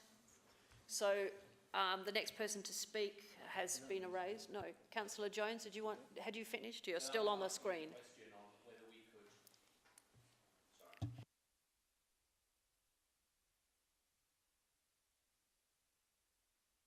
Sorry. So can we just, I'm happy with everything else. The ERA water ones, I've read them. I'm not convinced they're confidential. But we don't have much time tonight, so I'm happy. Can we pass everything and give a short-term extension of the RA water to July. Is that within the... Well, because the... Sorry. Okay. Through the chair, that can be done. However, my concern is in case we don't get to the item by July, given there are meetings that are backed up, in that case it will lapse without any consideration. So perhaps we could extend it for 1 year instead of 2 years, or until the end of this year, and it'll definitely be back by July, August at least. 6 months. 6 months. Six. Right. So if you want to move an amendment to this motion. Or am I withdrawing it and I'm putting the motion? It's already been Councillor Cornish moved the motion. Right, okay, sorry, I missed that. Councillor Cornish moved the motion, so if you wish to amend it, you can. Right, well, I would like to just amend...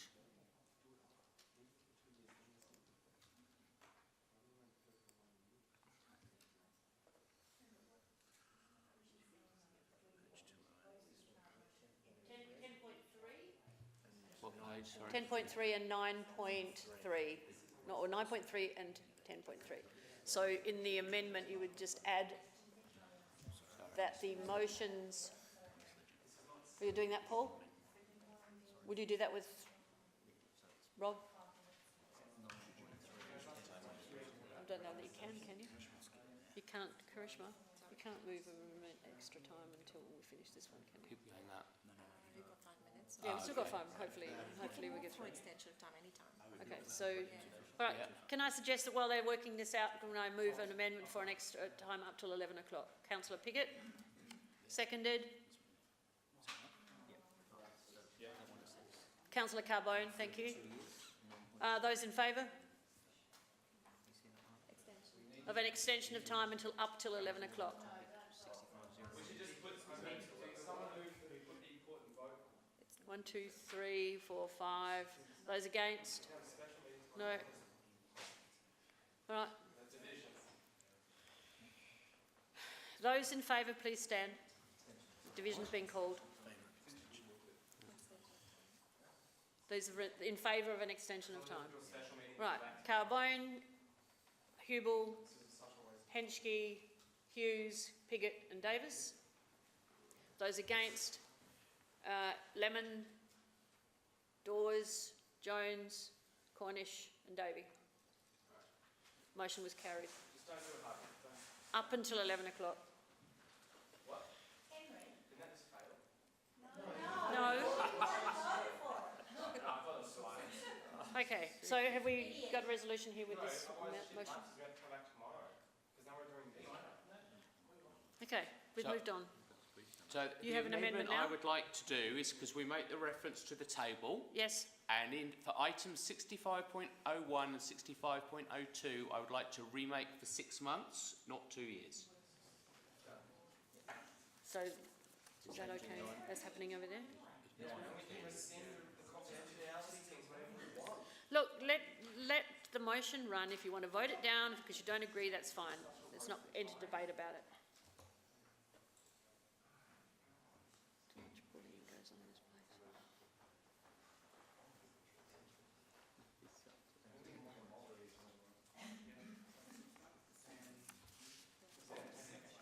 Whilst this is happening, are there any motions that are on the table still to be discussed tonight that you would like to prioritise? Let's finish. Yeah. What's the motion to Yeah. the reports? Yeah, okay. Right. What I'd like to do is move through the motions that we don't need to have withdrawn for debate and get those done first, because that should be more efficient. So it's about finding out whether there are any, and we can do that now. Who wishes to, is there anyone who wishes to withdraw item 13.5? No, can't do it till after. Okay, that's right. No, I just thought it was trying to save time while they were sorting out the motion. Okay, done.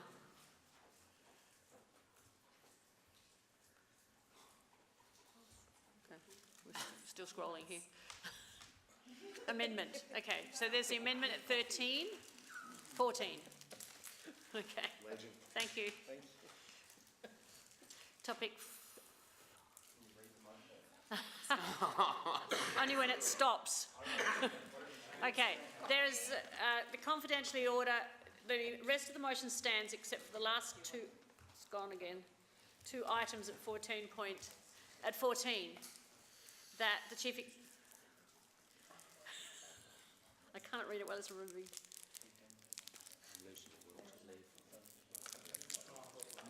Confidential workshop on items has been scheduled for 13 June. So, electrical is also I got my name in the minutes for one. So have we got it now or not? So that's for confidential order on So he's changed that one. that one. Yeah, that's Regal Theatre. Yes. You're at Lions, that one.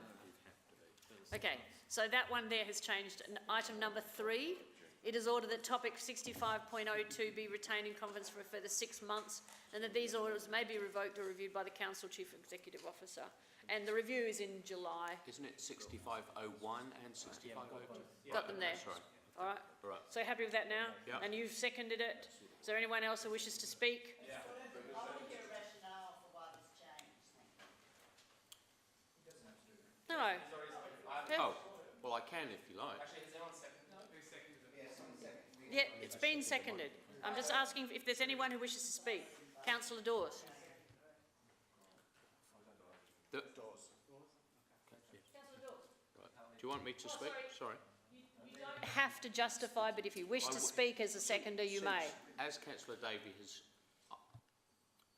The reason I want to do it is because I don't want to hold everything up by having a lengthy debate on whether this is genuinely confidential. So I'm suggesting we give it a short extension, we let everything else go through, which I think is non-contentious, and we can regroup when we've got more time. Because I know people just want to fed up tonight and want to go home. So that's my rationale. Councillor Davis, you're now at the top of the line. All right. Here's why this is a really bad idea and just completely irrelevant. If you make the confidentiality order for 2 years, you can rescind that at any time. So if you want to, if there's a review, this is my understanding, correct me if I'm wrong, but in July, if there's a review saying, actually, these aren't confidential, then there will be a report coming back, I understand, saying you should unconfidentiality these ones. So make the orders for 2 years, so that now, because what if there's not a report or some kind of delay or something, now we've got to just move a confidentiality report to extend this for a month. This is just, it's just silly. Just move it for the full 2 years. Don't vote for this amendment. Move it for the full 2 years. And if you want to rescind it, you can do that. You can remove the confidentiality time at any point in the 2 years. It's not worth spending all this time on it. Councillor Piggott. Councillor Davis is not quite right. They're not quite the same things. What Councillor Jones, I think, is after is to put the deadline that makes sure it gets looked at in the next 6 months is what he's doing. And I don't think that's unreasonable. It's unusual, but it's not unreasonable. Right. I don't have anyone else on the screen, so can I put the motion? Oh, no, sorry, it goes back to the amendment. Sorry, Councillor Piggott? No, I'm voting. Oh, okay. Those who are in favour of the amendment, raise your hands. 1, 2, 3, 4, 6. Right, against? Right, it's carried. Motion's carried. Sorry, the amendment is carried. Now I'll put the motion.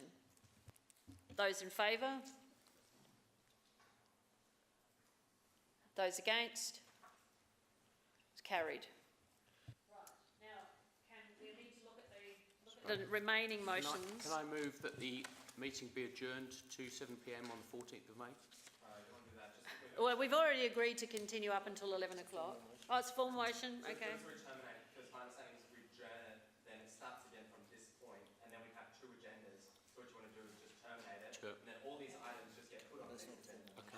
But that's not a full motion. He can't move the motion. Then you need to intervene. Yeah. You say. Come on, you're the governance officer tonight. Right. No, you can say it everywhere. through the Mayor, the formal motions for the council meeting to be adjourned until 7 p.m. on the 14th. I'm happy to withdraw it if we just... I want to get through quickly. Yeah. That's what I want to try and do. I would like to know if there's anyone who wishes to withdraw 13.5. No? Right, then we will vote on it. Cornish, moved. Hughes, seconded. Those in favour? Against? Carried. 13.7. I might leave that one. That's parking will take longer. 13.8. Yeah, that's what I figured. So can we go straight to 13.8? Less contentious. Moved by Councillor Lemon, seconded by Councillor Davis. Those in favour? Those against? Carried. That was really scary, by the way. Biodegradable compostable dog waste bags in the City of Burnside. I've skipped that one because I figured the next one would be contentious as well. No one? Okay, so those in favour? Sorry. We're up to 13. I've jumped to 13.10 because I figured number 9 is also going to be contentious and someone will withdraw it. Maybe we should ask if someone's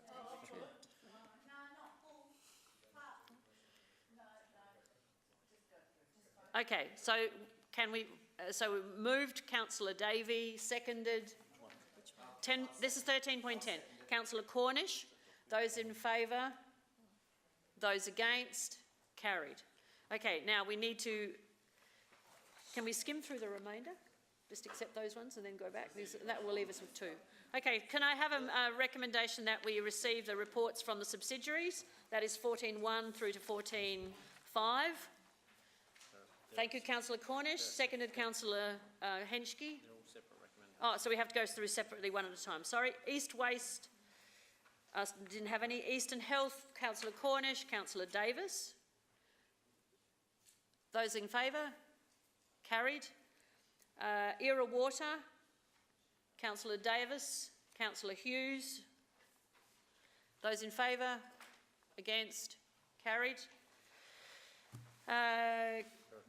14.5. Did I miss one? Oh, there's 2 waters, yeah. 14.4.2. Recommendation. Councillor Davis, Councillor Lemon. Those in favour? Against? Carried. Eastern Regional Alliance. Councillor Davis, Councillor Jones. Those in favour? Those against? Carried. Mayor's report's very, very lengthy. Councillor Hughes, Councillor longer than my arm, Councillor Davis, thank you. Those in favour? Those against? Working parties, I just want to make a statement that I'm quite concerned that there have been at least 4 meetings, possibly 5, where no opportunities have arisen for any elected member to state their involvement with their community. And I think that that is a flaw, and it is one of the problems with having this right at the very end of the meeting. And when we review meeting procedures, I think we do need to consider, because we do have a responsibility to report to our council, to our elected members, on what we've been involved in and what we have or what we haven't. Okay. Yes, Councillor Lemon. I'd like to move that they be included in the minutes as printed. All right. In future. No, tonight. Anyone has a written report, that's it. Yes, because they're all written, they're all sent in, and we'll be here for an hour and a half. Okay.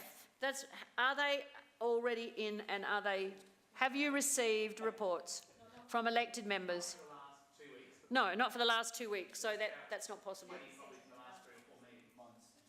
Yeah. Next meeting I'll do a motion on those that we've been set by Yeah. At the next meeting? Well, if we do it tonight, they'll be in these minutes forevermore.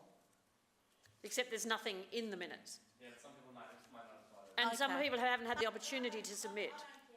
Okay. Right. Yes, Councillor Carbone.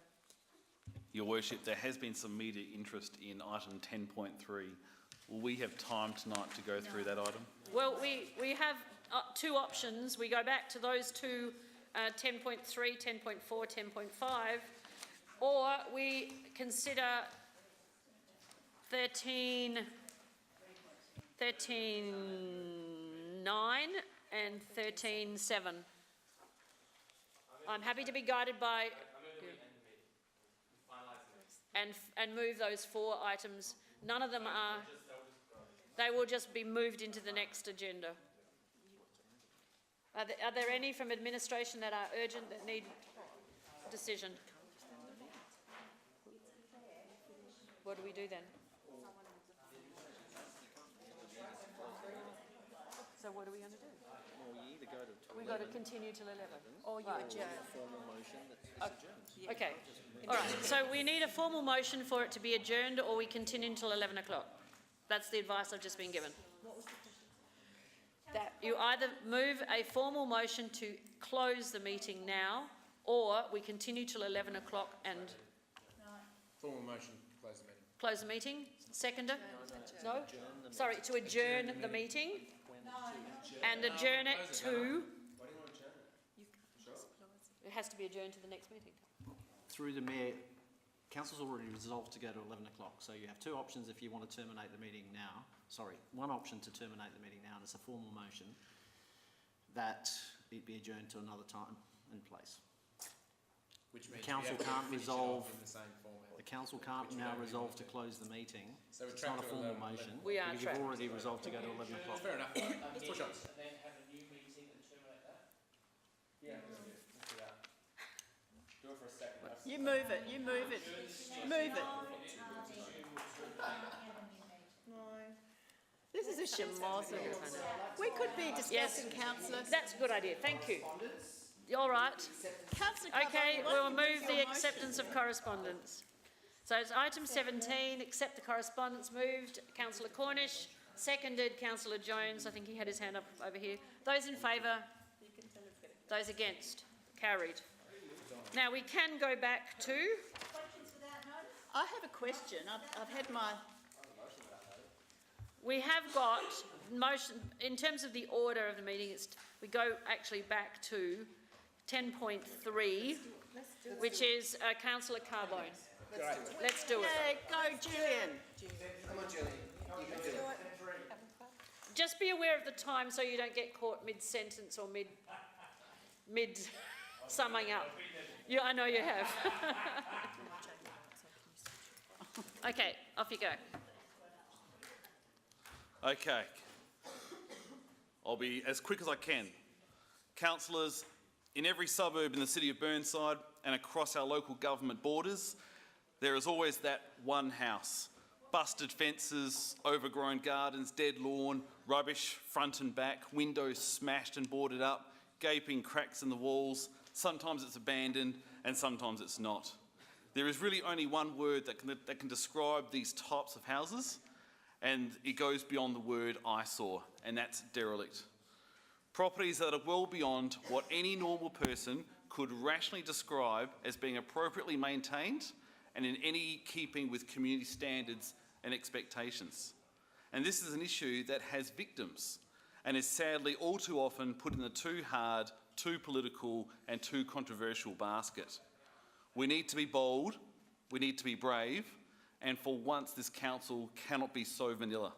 We need leadership. We've heard about leadership with your water, let's have leadership with this. We need to crack down on derelict houses in Burnside, and we need to show leadership on this issue for all councils across South Australia to follow. This is an issue that came up during the election campaign, and after walking up and down every street 5 times when letterboxing, I can concur with the views expressed by angry residents who have raised this with me. These derelict houses are out there, they are real, and they are a plight on our suburbs. I've spoken to a number of real estate agents, and they are unanimous that a poorly maintained property severely affects the value of all neighbouring properties. Is this fair? Is it fair that one person, through their careless actions, can have a dramatic impact on someone else's financial position and emotional well-being? To these owners, who for whatever reason keep their properties in a state of disrepair, you won't get my sympathy. To the bleeding hearts in our community, you too will not get my sympathy. My sympathy lies with the neighbours who are completely innocent in all this and have absolutely no control. They bear all the cost, emotionally and financially. That's who I feel sorry for and will continue to lobby for. In the Eastwood and Glenunga ward alone, they are certainly evident. Take Flemington Street, Freeville. It's been derelict for so long, residents have lost all living memory of who used to live there. The only sign of life is a handmade sign in the window saying, if you break in, it will be your last. Nice. Or take Trevorton Avenue, Glenunga. This house is completely ravaged with greenery. You can't even make a path to the front door. There's an old lady that lives there. Everard Street, Glen Osmond, has been in the media lately, and rightly so. Half smashed by a fallen tree, the house sits derelict for years. And for every example I can come up with, there are 5 to 6 neighbouring victims who wear the cost. Again, it's just not fair. This council needs to take leadership. I understand that often the situation is tricky, but let's not use this as an excuse to do nothing. Find a way to keep the property maintained, or the council will do it for you and send you the bill.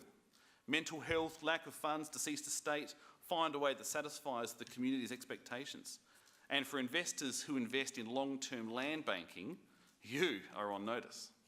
No matter who you are, I say shape up or ship out. I don't have the exact answers to this problem, but we as elected members of a significant metropolitan council need to set the direction. We need to start the conversation.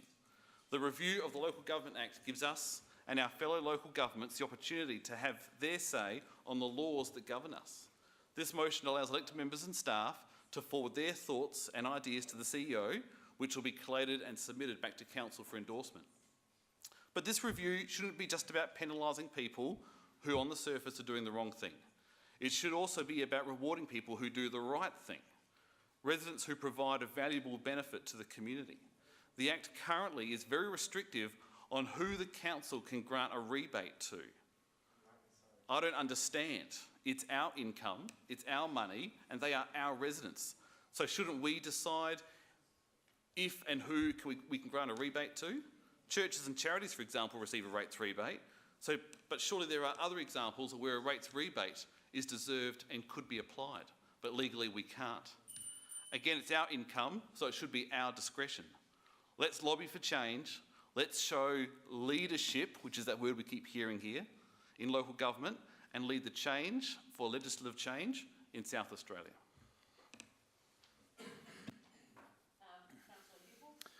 I would like to second this motion. Look, I know of a house in the Beaumont ward on Beatty Street. There's a new construction up next door to it. And this derelict house had the children of the family moving into the new house next door petrified of moving into their new house because of the state of it. So I'm very sympathetic, as are the people of Beaumont ward, to this plight, and I support this motion. Councillor Henschke. Thank you, Mayor. I support this motion as well, and I wonder whether maybe there's a slight amendment, but I would be very, very interested that the report also addresses heritage, because often heritage is ignored and these houses start cracking and footings settle and people don't pay attention to restoring their homes. And I believe that local government has a role there to encourage owners to repair their homes, restore, maintain and seek out those grants. Thank you. I think you have that opportunity if you look at part 1 and part 4 in relation to the draft, to submit any of suggestions, and that's obviously an open invitation to any elected member to submit any concerns that they have directly to Paul. Next person is Councillor Davis. Sounding a lot like Cash for Trees. So my understanding is that we can put in our own, right? This doesn't cover the field, so the report will include everything. Yeah, okay, I'll support this, but I don't understand I don't think giving people rebates because they're our friends or we like them is a good idea. So I don't think I'm going to support that, but I'm sure the officer's recommendation I'm sure the officers will say that's not a good idea either. So, but we can see what they say.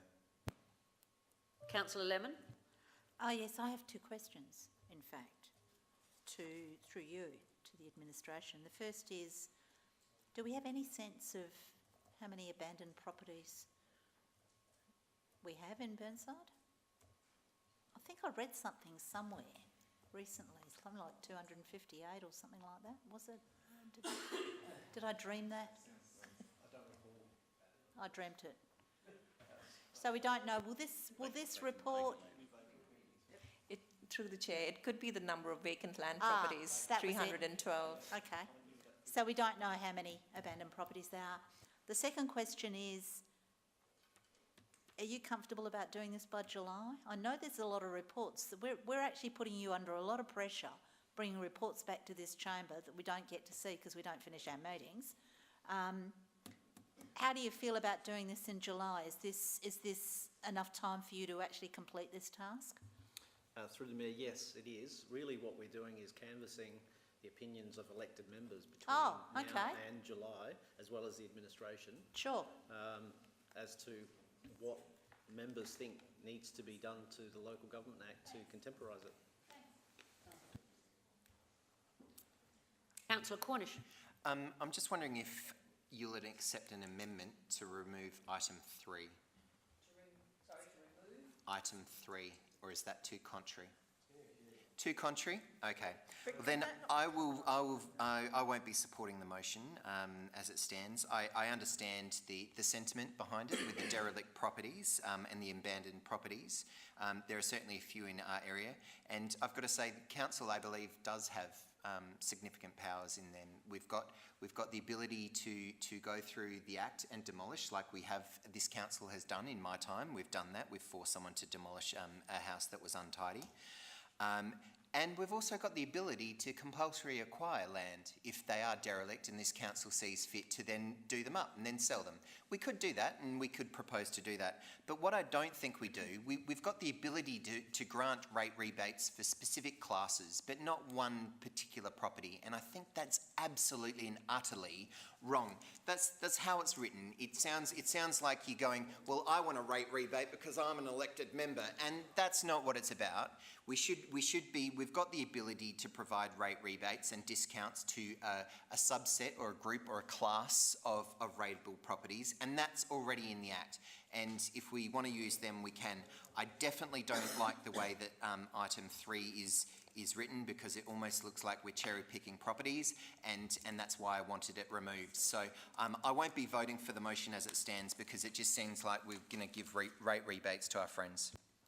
On the other hand, it's actually a draft that's coming back to us, and we can remove it at that point.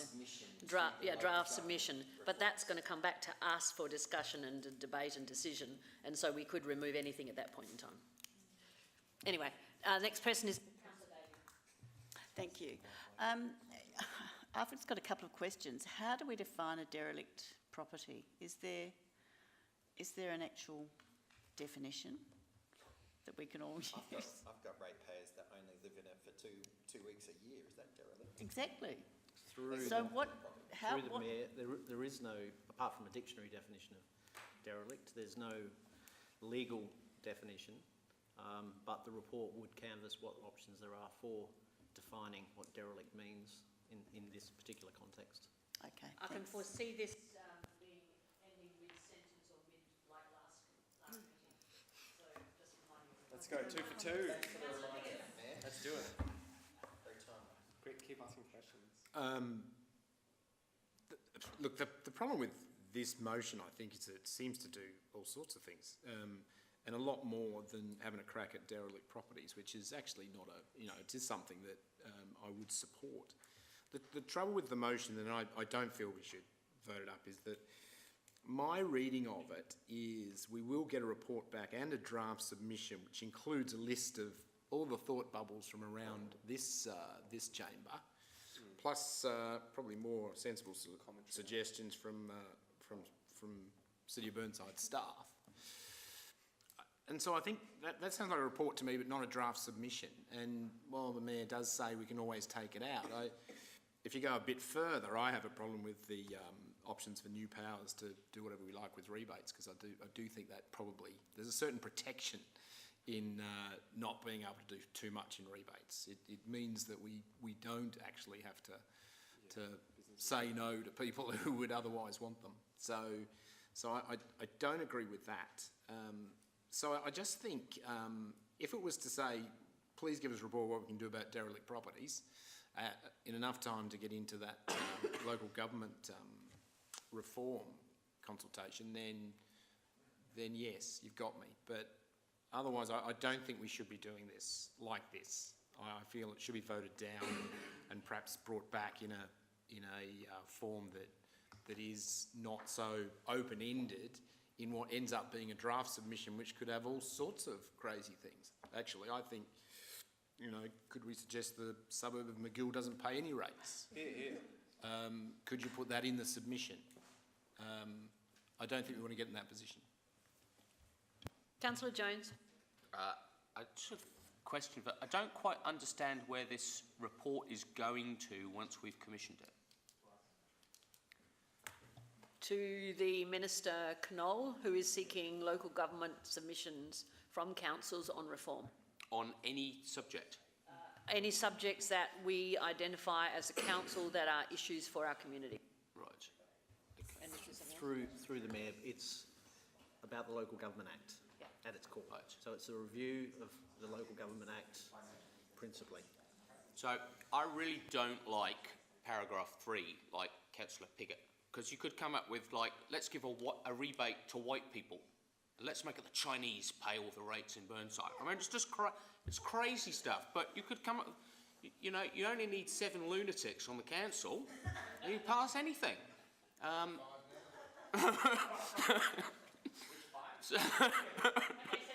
So, but my question is, like, some of it I like, some of it I don't like, but if I vote against it, is that lost now for a year?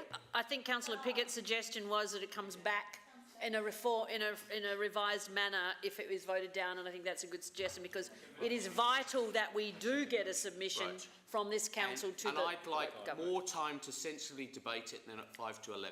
Okay. Frankly.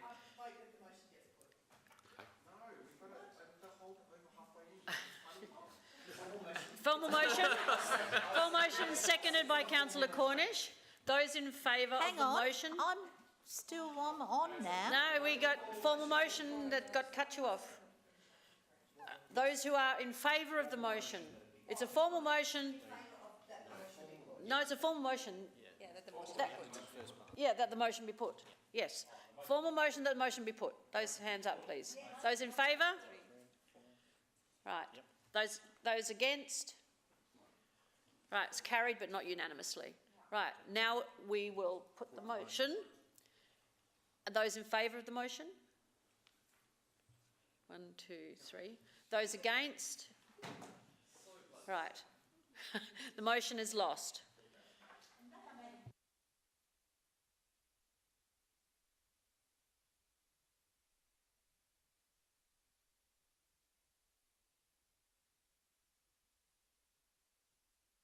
Can we have a motion that whatever remains on this agenda is held over and included into the agenda for the next meeting? You move, okay, and Councillor Piggott, you second it. Those in favour? Those against?